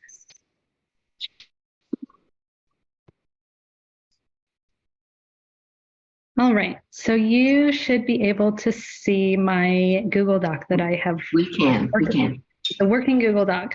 So I left a lot of the content. I scratched out where I could. I did not delete anything. So the adjustments that I made is I took section C and I moved it up to B. So the mayor shall appoint a member of council to lead the committee selection process. There should be one member of city council. The second member should be. Jenna, Yep. Are you going to go through the whole thing and then we go back and talk about it, or do you want us to interrupt as we go? How about we go through? Let's go through the whole thing. Let's go through the whole thing and then we can work our way down, if that makes sense. Just so we have the full picture before we dive in. Okay. So we Sure. have a member of city council on the selection committee, the city manager, and we may include a third person. It can be a member of that committee. It could be anyone that we decide to have. That selection committee will develop the selection criteria if none exists, which we have seen with the short-term rental committee, and that we also did. We wrote qualifications, we wrote questions, criteria for the Planning Commission as a committee. That gets presented to the mayor and council at the next city council meeting for approval. And then the applications go out. When they are received, when the deadline is received, we use the criteria established by the committee. Well, I guess I'm jumping ahead there. The criteria is established and approved by the council. The application will be posted to the city's website for at least 3 weeks. When the application period is closed, each member of the selection committee shall review applications independently. And then here's a second one that I added for consideration from our Friday meeting. The applications will be posted to the city website with the additional question of with or without names. So we'll come back to that. The selection committee shall meet and review those applications as a committee and determine a short list of potential candidates. The selection committee will conduct interviews for the short list of candidates, and then select a slate from that group. And again, this turns into a timing thing as well. The selection committee shall present the slate to the mayor and the short list of candidates. And then the mayor shall appoint the committee based on the committee's recommendation or elect to appoint candidates from the short list. And that would happen at the next following city council meeting. So we'll start at the top. Start at the top. Yeah, let's start at the top.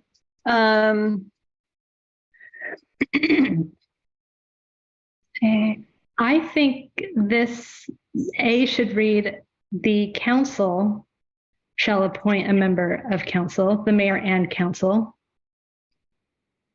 I would like to see 2 members of council appointed to the selection committee in case there's any sort of conflict, that then we still have a majority of elected officials on the select committee. I'd really like to see the 2 counselors and probably someone from the committee of longest standing, but not the chairperson. Okay, and I disagree with that. Because? I feel like if we appoint additional members of city council, the purpose of this committee is to delegate responsibility, and we need to trust that person. And conflict of interest, I don't know what that would be. I guess, Jenna, here's the thing. I mean, we're elected, all of us, every single one of us is elected to lead. And we should all, I mean, it would be my hope that every single council member is going to go through every single application and provide input as, you know, as they see it. If you open up, I mean, the more people you add, the more difficult is the process, generally speaking. I strongly feel that there should be 2 members of council on here. It should be a 3-person select committee, and that the 3rd person should be someone of that committee, probably longest standing member, but not the chairperson. I'm okay with that. And who would appoint the 2 counselors? Yeah. It says the mayor shall appoint. So I would say the mayor shall appoint 2 members of council to lead a committee selection process. And I think that should read, the mayor and council shall appoint and approve. Sure. Oh, let me track my changes. So.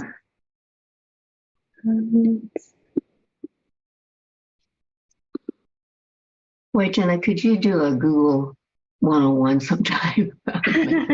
Mayor and council. This is, I'm just typing as we go, so this will get refined before anything happens. Okay. Okay, so mayor and council shall appoint a member. 2 members, please. Okay, and I disagree with that, and I So- hope that anyone else want to weigh in on that. I'll weigh in. My concern would be if we're not going to have I don't think we need more than one staff person, as the current language suggests. And if we don't expect that staff person to be a true participant in the voting, we need 3 people. We need an odd number of people voting. So if the staff person is not considered a voting member of the committee, then we do need 3 other people. Where they come from is on the table. I certainly agree one should be a counselor, and I certainly agree one should be from the committee at issue. Honestly, what we're trying to do here is tweak this process in order for the current mayor to be more likely to rely on it in the future. So therefore, I think the current mayor has an opportunity to weigh in heavily here, as she is. And I think we have an obligation to pay close attention, because I don't want to be in this situation again with the next committee that we have nominees for. That said, the only reason we're having this process is so that council can play a more vibrant role in committee selection, even if it is parenthetical to the mayor's charter powers. So it's a give and take, and in the spirit of give and take, I could live with 2 council members. But the language in C, may include, I think should be shall include. I think we need a person from the committee at issue. I do not see the problems that the mayor sees with the chair. However, in the spirit of give and take, it's okay with me if we have a different member of the committee, like we do on the budget committee. Jim Dopp is serving right now on the budget committee selection process. He's not the chair. So if that's the way the mayor would like to go on this, I think that's reasonable. I guess we need to be clear about what we're expecting the city manager or designee to do. I know that in my experience on both the short-term rental selection of the last 2 people and on the budget committee selection of or designation of the criteria, the city manager has played a supportive role and has not put her finger on her thumb on a scale, but rather has been a resource to myself and other members of those 2 committees. But we don't say that out loud, and if we mean it, we should say it. Yeah, that's a good point, Jerry. I would agree with Jerry. I think 2 members of council would be okay. I mean, I'm not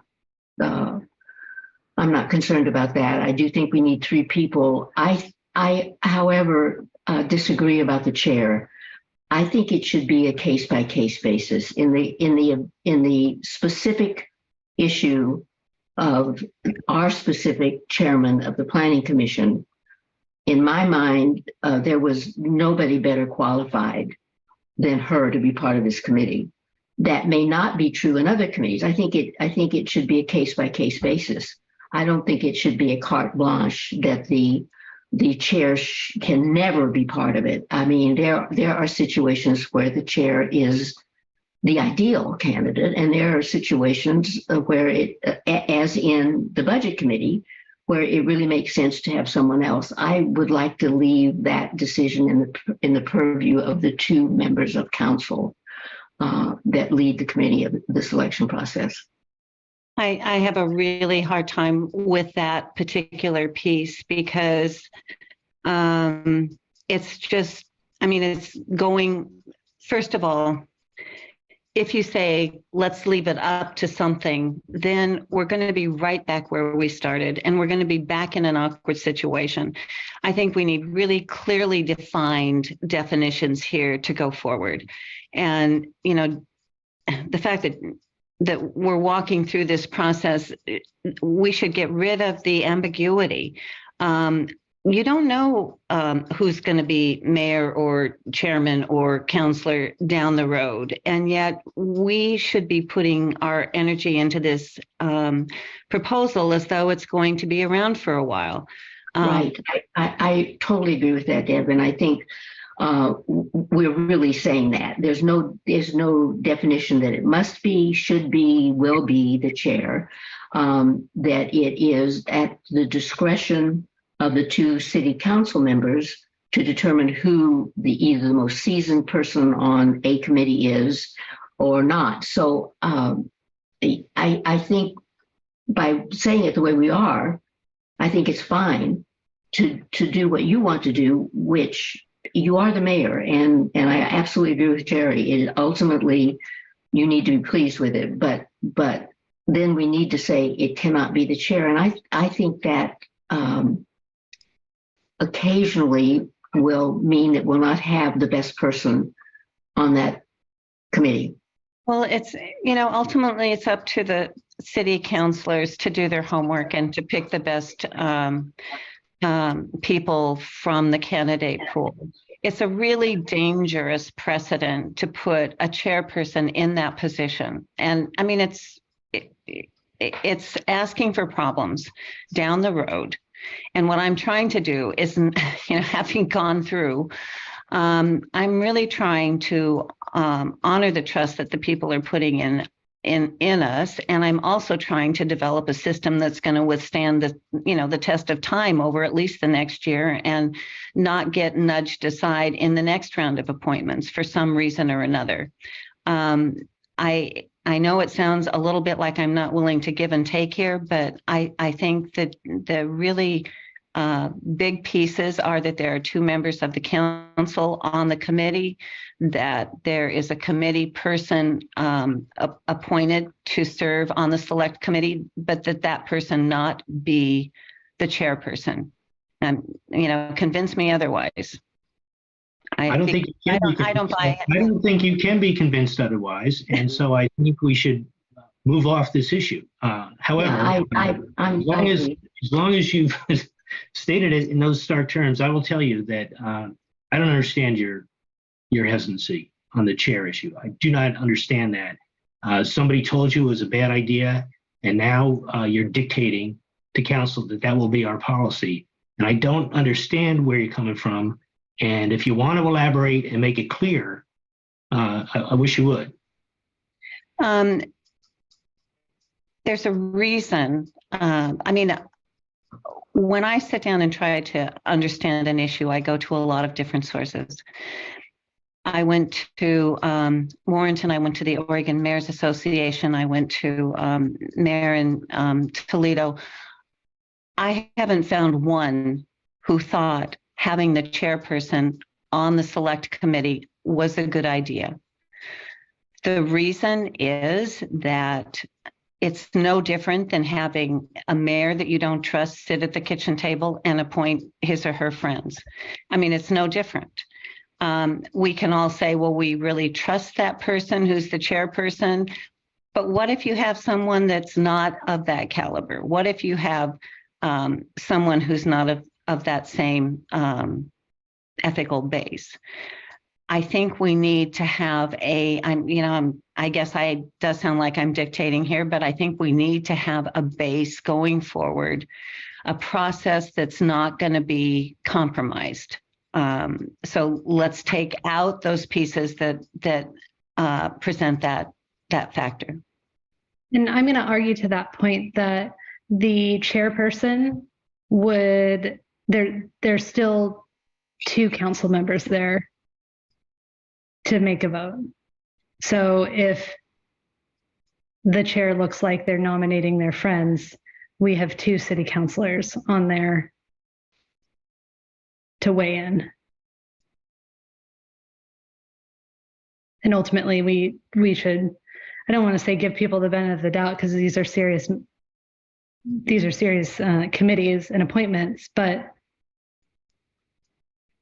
I feel uncomfortable saying no chair because they might be compromised as a reason. Well, I certainly feel uncomfortable relying on opinions of assorted mayors. Obviously, this whole process is a peeling back, or to some extent, a peeling back of our mayor's charter authority. Doesn't take away the authority, but it's attempting to give that mayor a little less autonomy, a little less unilateral decision making. So for a bunch of mayors to tell me that they don't like the process, I can understand why they might not like the process. The process is designed to bring more people into it and to give the mayor more input. Under our charter, she still retains the authority to appoint who she wants. So honestly, if two counselors are going to select that third member from the committee at issue and are not obligated to pick the chair, but can pick the chair, I think Jenna's right. You trust the two counselors to make a good decision there. Any perceived problems with the chair could also exist with either of the counselors or the mayor. I mean, we could all have problems.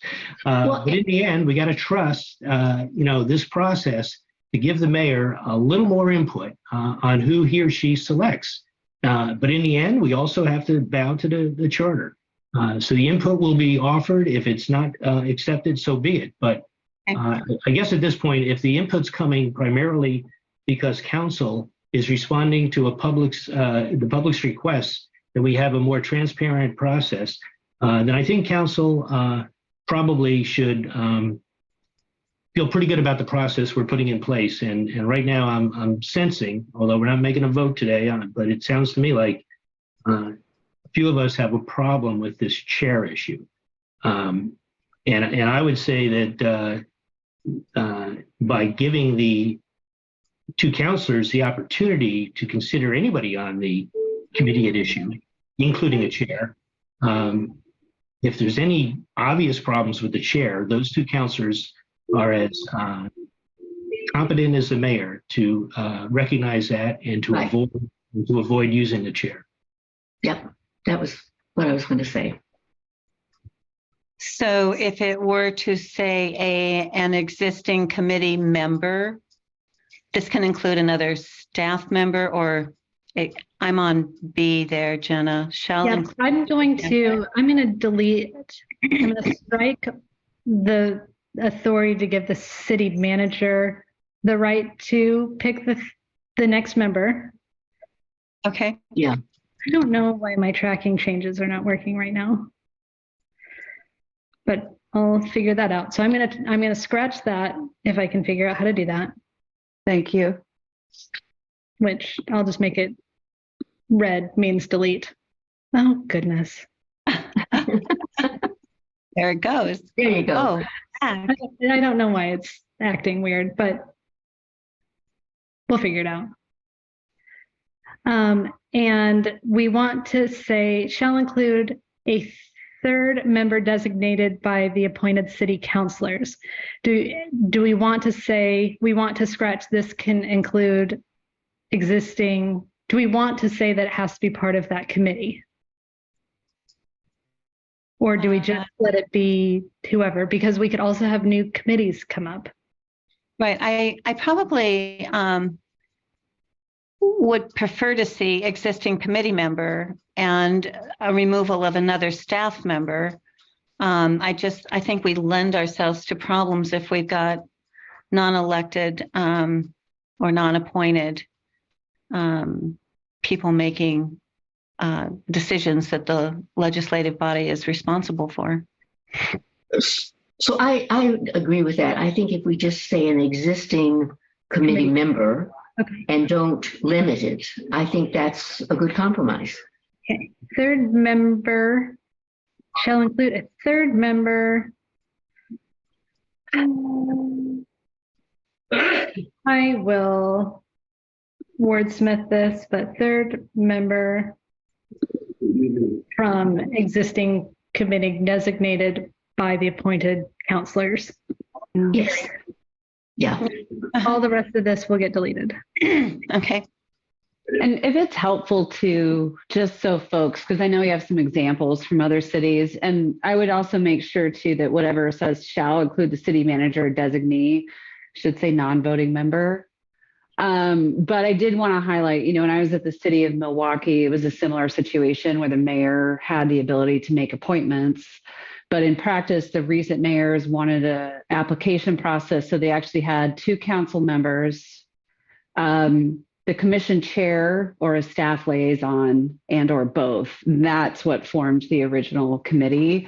So, I think it's really up to the discretion of this council to determine what they're comfortable with. But I do want to just give a little bit of context to the process that the last council developed, which was an exhaustive discussion that was very thoughtful, that it isn't unprecedented, it isn't illegal, it isn't strange, it isn't weird to have commission chairs or staff serving on selection committees that then make recommendations to the mayor.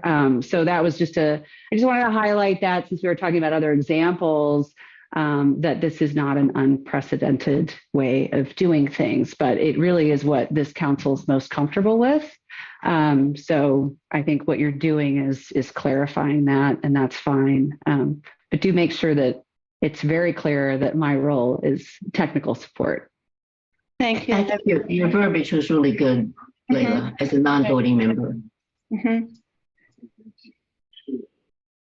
And I will say that was not clear in the last round of rules, and it should have been. All right, so I think we are good on B. C, same. I just gave the charge to the selection committee and not the counselor that was designated. So the selection committee as a group develops the criteria, if none exists, or reviews and revises it. So I think we should be fine there. That criteria at a regular meeting shall review and finalize criteria for the selection process and will delegate authority to the established selection committee per section 8.2B, who will conduct the process as outlined in 8.2E. Do we want the mayor or mayor and council? Because in the last time the council voted on our criteria. I would like to see the council vote on the criteria. I didn't mean to interrupt you, but I would like to see the council be more involved in this. And just for the record, the council did vote on that criteria. That was part of the process. Right. 100%. And same with designating the people, the council member. The council member, but I think the clarification that the council members will confirm who the committee member is a good change. Yep. Okay. So C moved up the page, the selection process. So using the criteria in section 8.2C, which is the criteria that was created. Let me make sure. Yes. So that's still correct. So basically using the selection process, we'll use the criteria established in section 8.2. Do you want me to add something like using criteria established in 8.2,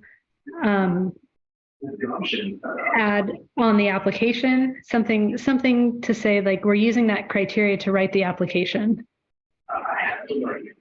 Yeah, to write the application makes sense. Okay.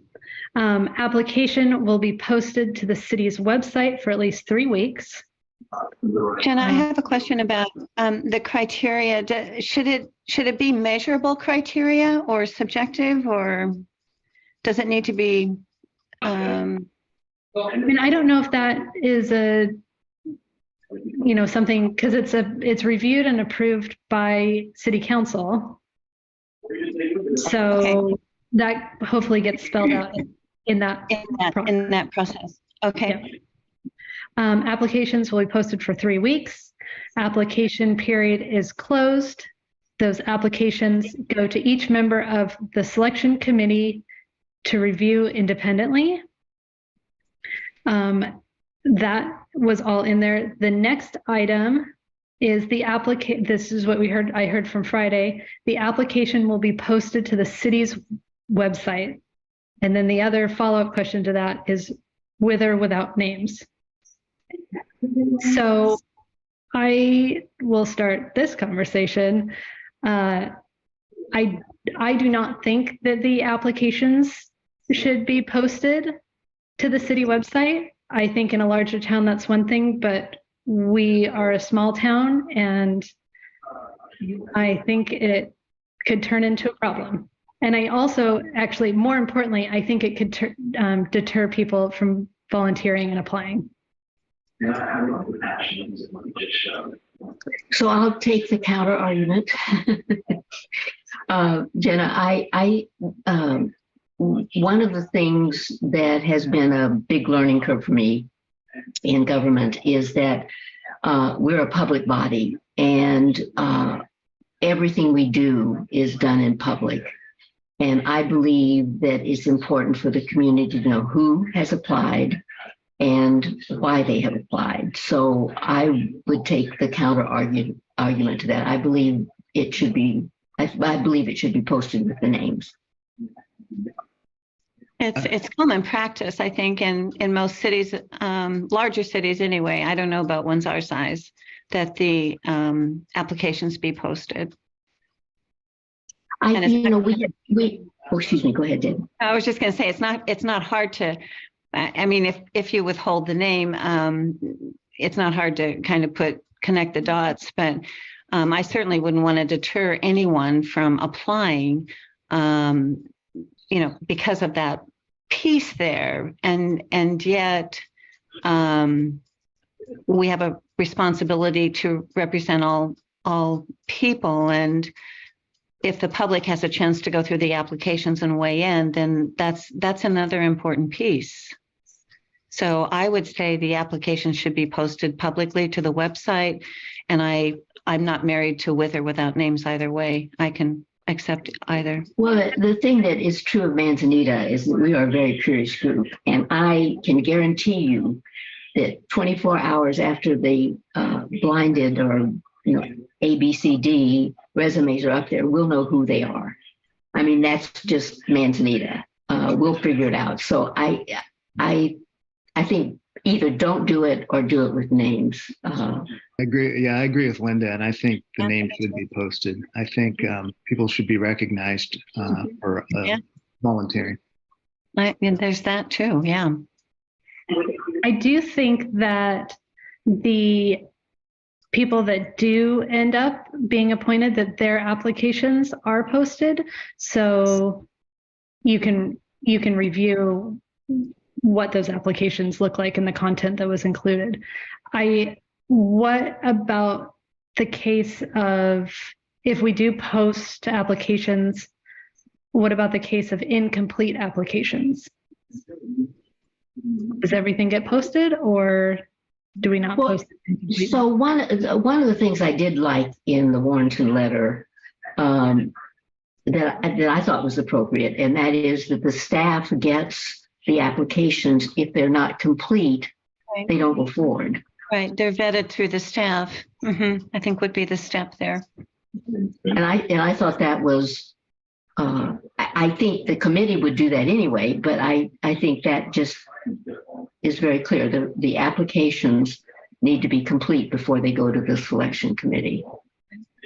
I agree. And by the way, just a real quick thing, it should be application form instead of application form, just from a verbiage standpoint. Up here? Yeah, I think in, This will take some wordsmithing. just. Not fun typing in front of people. Yeah. Okay, do we have consensus on the, so I need to add somewhere in, the application period is closed, staff shall vet completed applications? Or Yes, that would be great. Yeah. something Staff like will that. review, Right. will get completed applications to the selection committee. Yeah. I like the staff will be vetting the application forms. They're not vetting. Yeah, That's what's the right, What's staff the right word? shall will hold forward completed applications to the selection committee. complete Yes. applications to,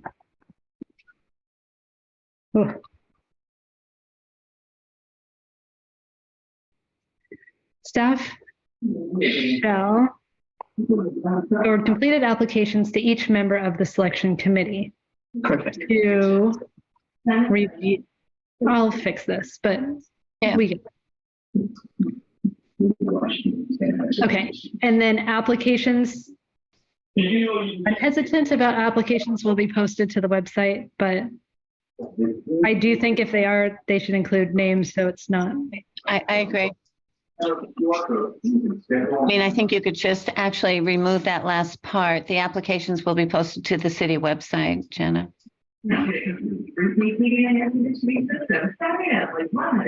Okay.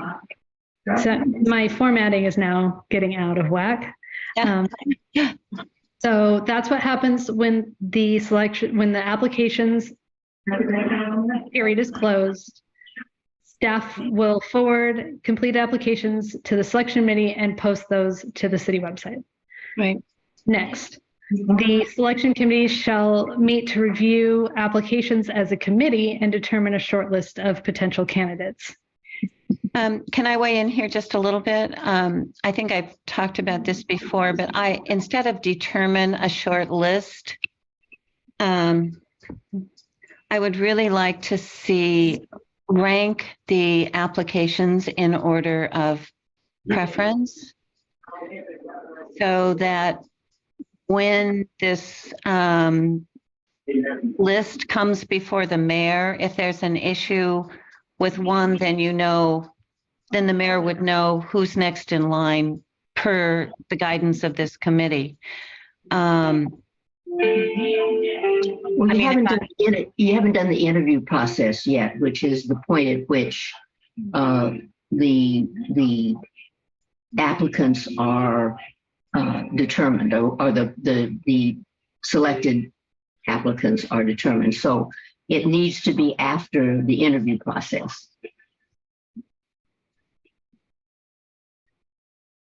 I agree. So the committee comes up with the short list of potential candidates. Then we do our interviews of that short list, which is down here. We do the interviews of the short list and select a slate to be included. I'll add something into this list as priority ranked. Right. Yeah, that's where. With interview ranking. Yeah. I would really, really appreciate that. Do we have a number for the short list? I mean, I think it varies. It will vary from committee to committee.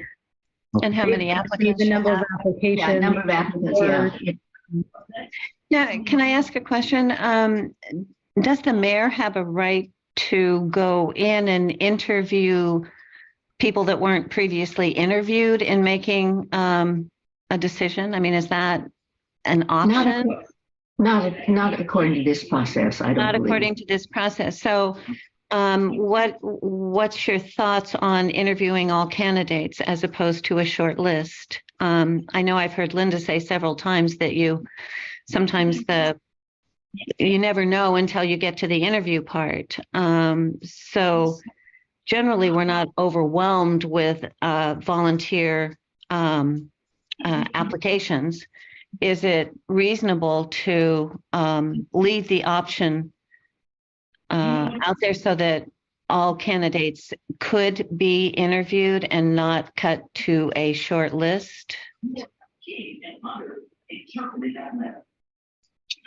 Well, I think the selection committee should be tasked with determining the people most qualified, and that may be 3, it may be 7 people that are qualified. I think that falls. I don't. If there's somebody that is clearly less in the selections committee's view, less qualified than other candidates, I think they should have the prerogative to determine how many of the candidates they should interview. I don't think it should be a number that we go in and say we are only going to interview 5. If you get 10 and 6 are great, or 6 really meet the criteria, then you should interview the 6. And Or I this- think it should be based off, it's the short list is based off the criteria and meeting that criteria. Right, right.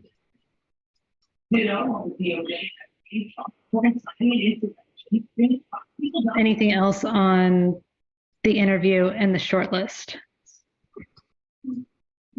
I think So, it looks, am I understanding that the selection committee is going to determine the number of people that are going to be on the short list? Is that Yes. right, right. okay? That's kind of their job. I am going to move on to F.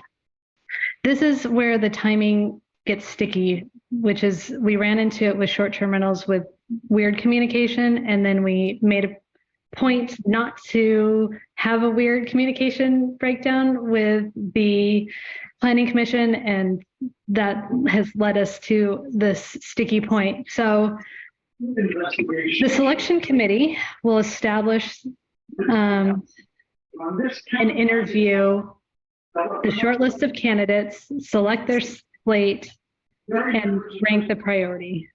Then, Say that again. The selection committee shall.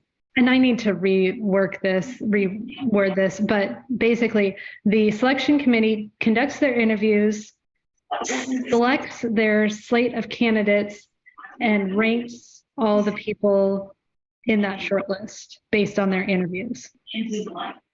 So basically, like we rank 1, 2, 3, however many there are, and 1 and 2 get on, 1, 2, 3 get on based on the number of openings. And then the timing portion comes at what was done before is we have our short list of candidates that gets presented at the next following city council meeting to be appointed by the mayor. And this is, well, we need to figure out where we communicate to, when we communicate to the slate of candidates. Oh, you don't communicate with the slate of candidates until a final decision is made. And then how do we, so basically the candidates know that they're on the short list because they got interviewed. And Right. so they just wait and hang out till the next, then we review that with the mayor. And then the mayor announces that at the next city council meeting. That could be 1 week, that could be 3 weeks.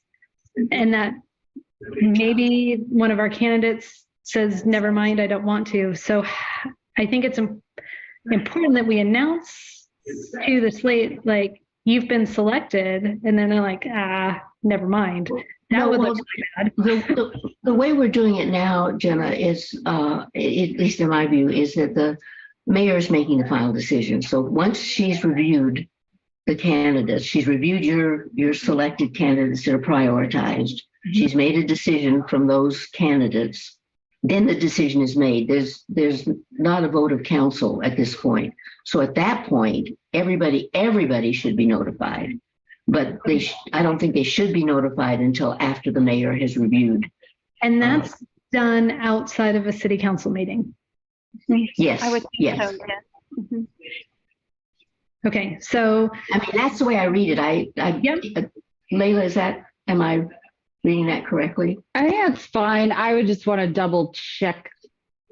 We need to figure out how you would do that, because if you have 2 members of council meeting with the mayor to talk through a list outside of a public meeting, you have a quorum in a public meeting happening.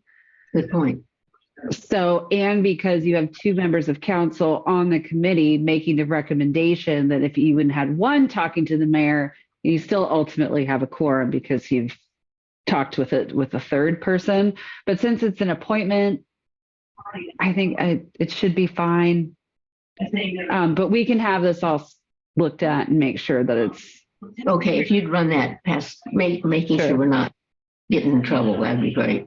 So Mhm. the selection committee will present to the mayor the slate to be appointed and the short list of potential candidates.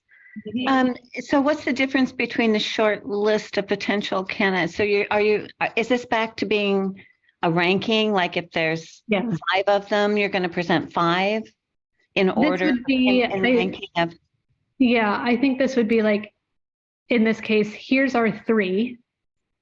Here's the slate that we picked as the committee. And here's the ranking on the interviews if you have any questions about it.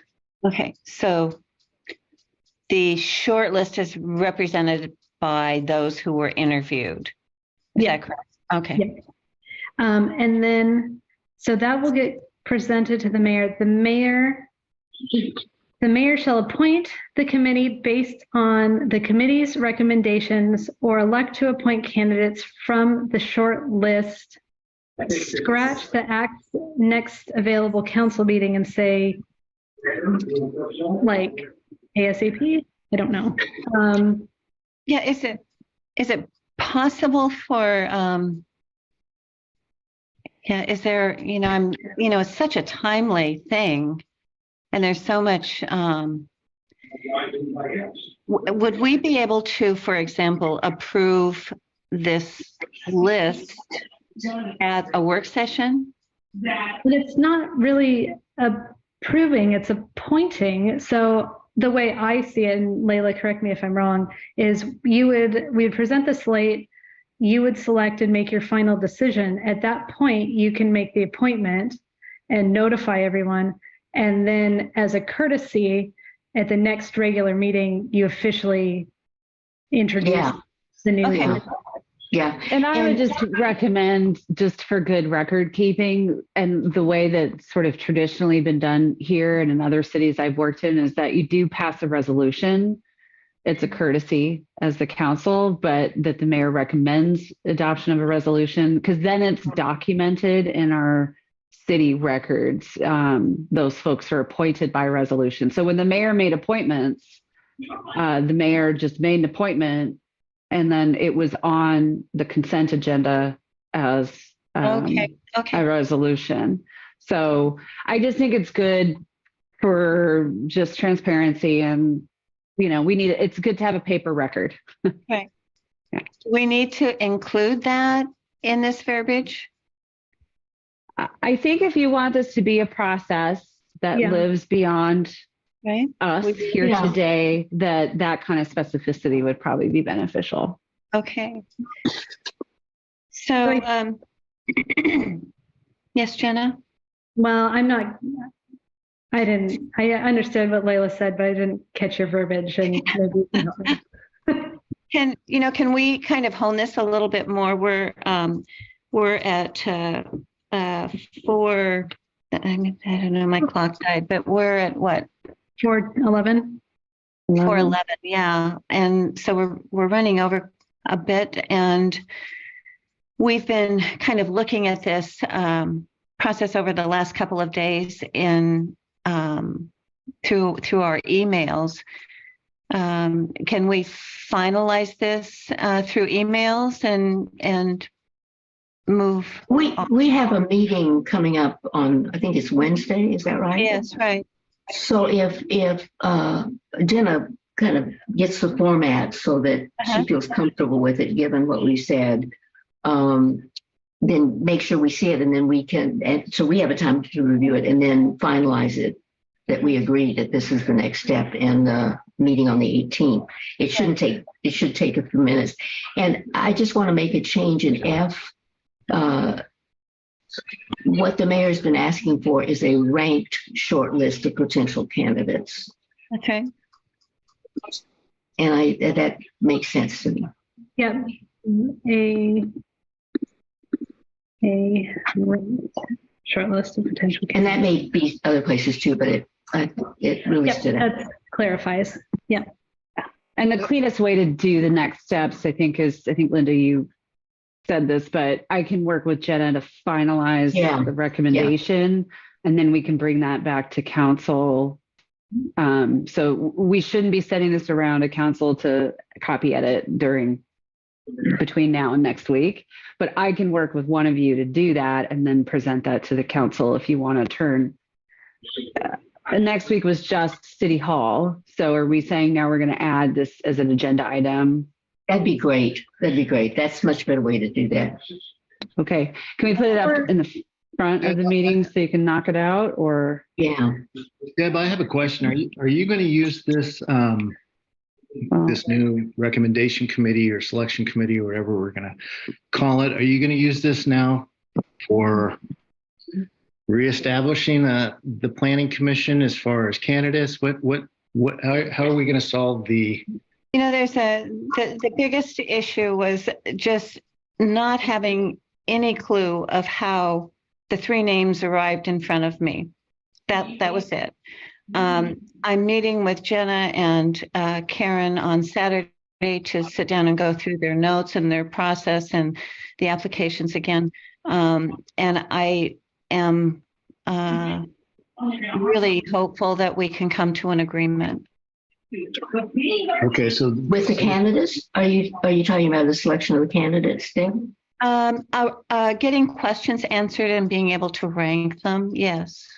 And we will present a ranked list. Excellent. That's great. Did that answer your question, Brad? yes, thanks. I did just want a quick process question though, is even though next week's a work session, so you can.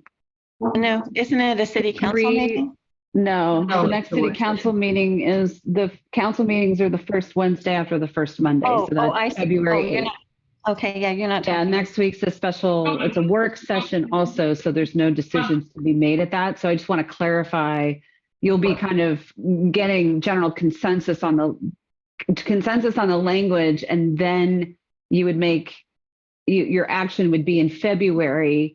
There should be a motion to make these amendments to the rules, and then we can amend the rules. Okay. And then you have your new processes in place as of, after on the 9th, it becomes effective.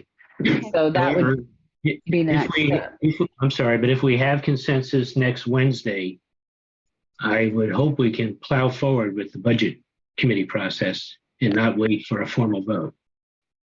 Yeah, I think if you use this process, then all you need to do now is get a second council person to participate in that. And so you can move forward with that. Okay. I don't see why you couldn't. How do we get the second council person without a vote? I think that's. Well, I feel like that's something that you can make, because that's not a policy decision. You're just asking someone to participate in a committee. Okay. You want me to check with legal on that? I can. I feel pretty good that if you wanted to nominate, if the council wanted to have somebody add that third person to the budget committee, I don't see why you couldn't do that in a work session environment. You're not making a policy decision. You're assigning somebody to a committee. But all right. Well, I would propose that we don't do anything until we have clear consensus on a cleaned up document. But once we do, unless you find out otherwise, Layla, I think we should appoint that second person and keep on track with the budget committee thing. I agree. And for the record, can you clarify like what the next steps will be for the planning commission appointments and how will there be a second counselor appointed to review the app? Like, how is that going to work out? I think that would be helpful for the council and myself and community to know. I guess as I see it, I hope we meet with Karen and myself, meet with Deb on Saturday, review any questions that she has, and then ultimately she selects who she selects and appoints who she wants. So she is effectively your second council person in this case. In this case, yeah. Okay. I just want to make sure whatever you do with the planning commission, if we're trying to be transparent, aligns with the process y'all just came up with. So. Yeah. And Deb, do you agree with that? That's my understanding. I was, probably had the mind that we would rank the candidates, or that you and Karen would rank the candidates. But, I'm just really confident that we can work through. And once I understand what process you went through to get where you ended up, then I think we can take it from there. I think we're following the process that was in place. Probably, but I have Yeah, to say, stepping essentially. in, I had no idea what that was. So Yeah. there Well, were you know, it's really good to ask. If you don't know, there are, people that do know, and it's really good to take the time to ask. But I do think we're following the old procedure. We're looking at a new one now that will move forward with the budget committee and the future committee, and I think it's an even better refined process.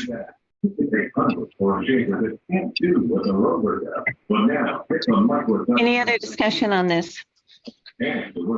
Okay, I believe we're done then, Layla, and I One would, more item. one more item, I'm sorry. Oh, with respect to the appointment process, I think. Oh, I mean, sorry. Yeah, I'd like to just talk a little bit about this. I think this is something Oh, that is a good workshop discussion that we'll need to think through, but I think it's really important.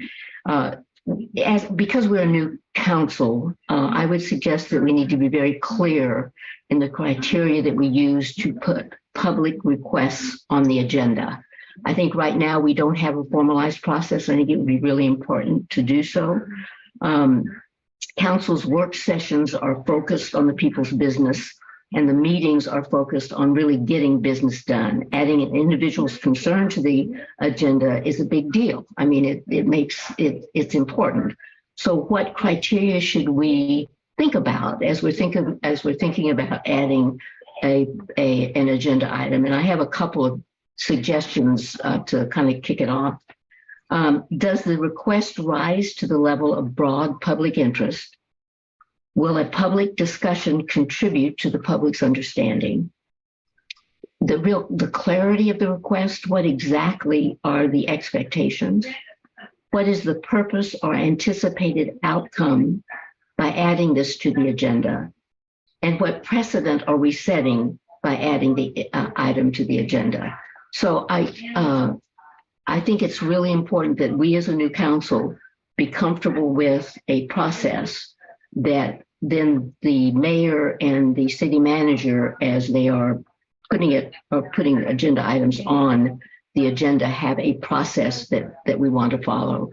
So I'm hoping we can have a robust discussion about that and come up with some ideas. so Layla, you made it. Do you have a note to put that on the agenda at the next work session? I thought we were going to, it's 4:20, and I thought we were going to talk about it today, but if. Oh, I misunderstood then. I had the No, I impression. asked for it to be on the agenda. Yes, you did. And when we talked, I thought deferring it to another time was depending on where we ended up today, time-wise. But if you want to have the discussion now. Well, I guess it's a council decision. I think this is really important. And it's something that the council needs to feel comfortable with. And if it makes sense to defer until the next workshop, I'm perfectly willing to do that. Yeah, but I would ask the council what their wishes are. Linda, can you tell me a little about the history of citizens asking for information or asking for agenda items?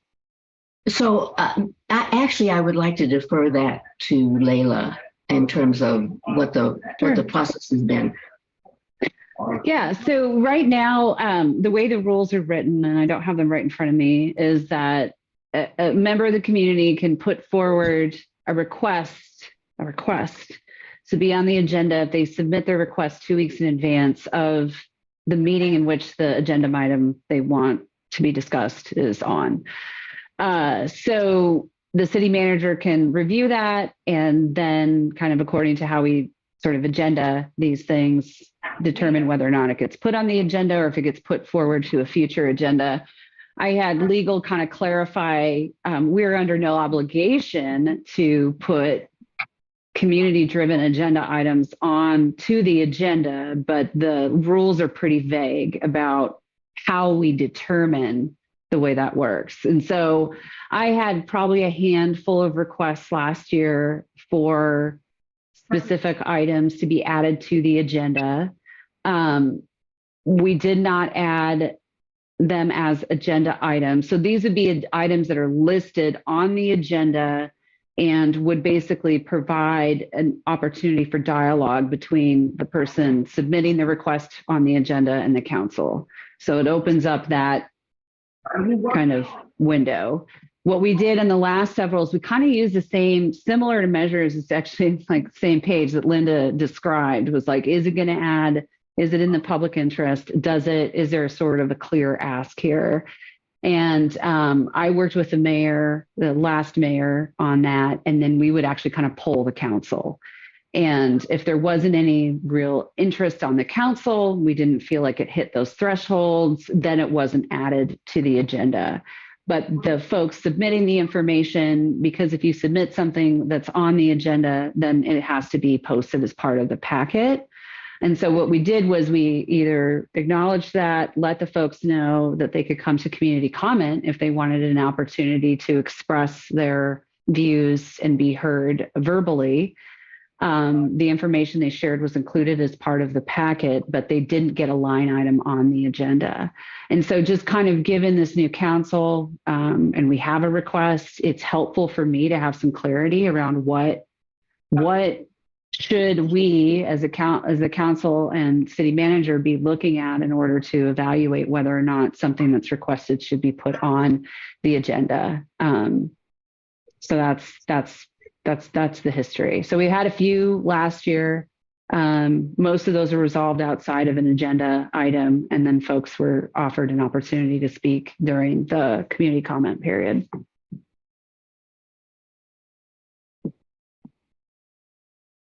So Linda, you have your history. Can you hear me? I can hear you. Okay. So I'm interested in input from the council. Would you, are there issues you'd like to discuss about this, or would you like a proposed list of criteria to come back and look at it at a council meeting? Jerry, do you have a? Yeah, I mean, so I was listening when Linda recited her list. It seemed pretty straightforward, but also I think, as we just learned going over the selection process in real time, it's hard to respond to a list Right. in a meeting like this. So I would appreciate the opportunity to look at that list carefully, consider tweaks to it, additions to it. I do think that it's going to be important for the city manager to have some guidance so that she can, along with the mayor, exercise the discretion that rule gives her.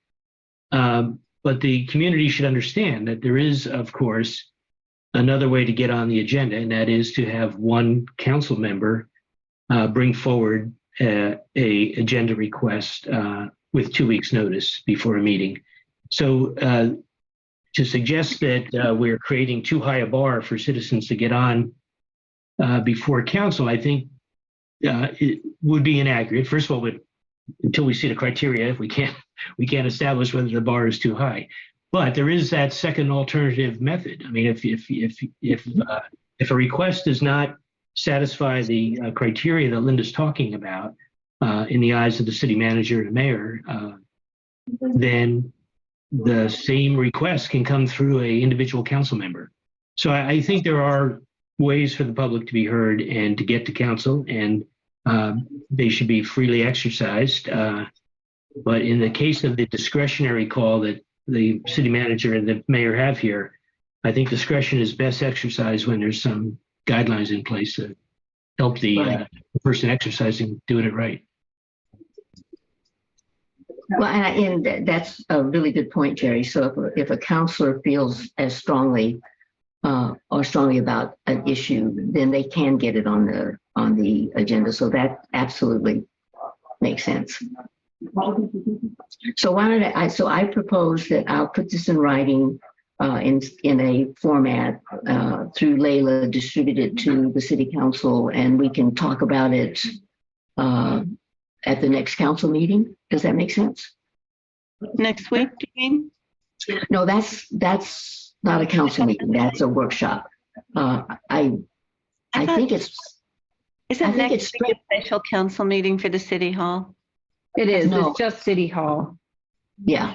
Yeah. So, So your next council meeting after the 18th will be your regular council meeting on February 8th. And then, assuming council approves the split of the work session will happen on the 15th of February. okay, so this should go to the work session or to council? Defer to you.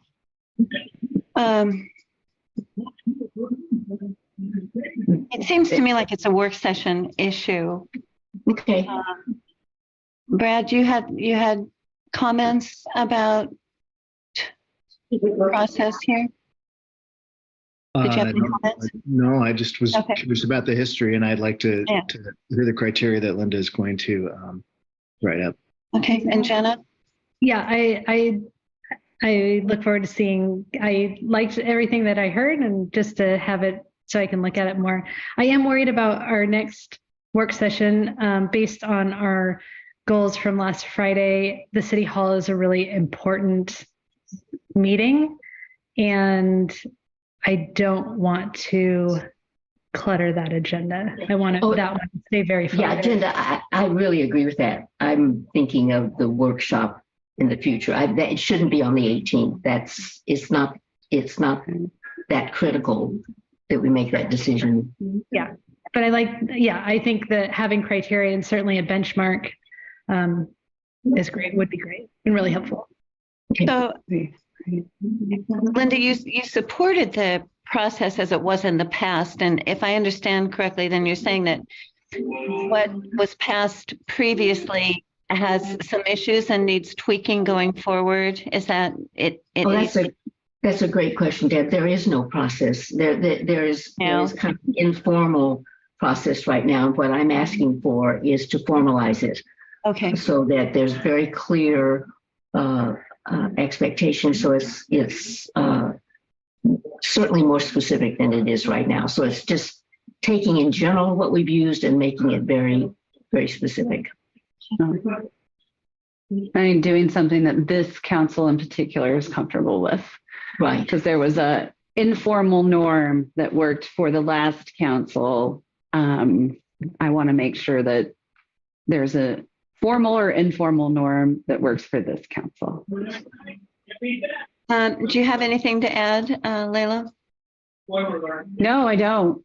Okay. I want to say I went to City Hall the other day and the shades were up and there's a big sign in the window that says open, and it was it felt like we had finally turned a corner there. So that's 4 days a week, is that correct? Yeah, Monday through Thursday, 9 to noon. Okay. And Josh, thank you for helping us get through all of this technical stuff here. I wanted to thank people for being involved in our city government and asking questions, providing thoughtful feedback. I received a lot of comments from people after the first meeting, and I have to tell you they were heartfelt and appreciated. Jerry, do you have anything in closing? The only thing I'd like to note, I hope it's not just me. I've been hearing voices the whole meeting. So it sounds like somebody's got a TV on. And I think that if we could just guard against that, I know this is going back to the old format. It's more inclusive, which is great, but it's hard to pay attention when I'm listening to, I think somebody was ranting about something in Washington. So it sounded like a news broadcast of some sort. Do you add anything in closing? No, I'm good. Thank you. Okay, Jenna? All good, thank you. Thank you for your work on your compositions there. It was very helpful to have that right in front of us. Linda? No, I'm just really pleased with the process that we came up with, and really pleased, Deb, that you worked really closely in helping that process get better. So thank you. Thank you. All right, we will adjourn the meeting at 4:33. and look forward to seeing you all next week. Sounds good.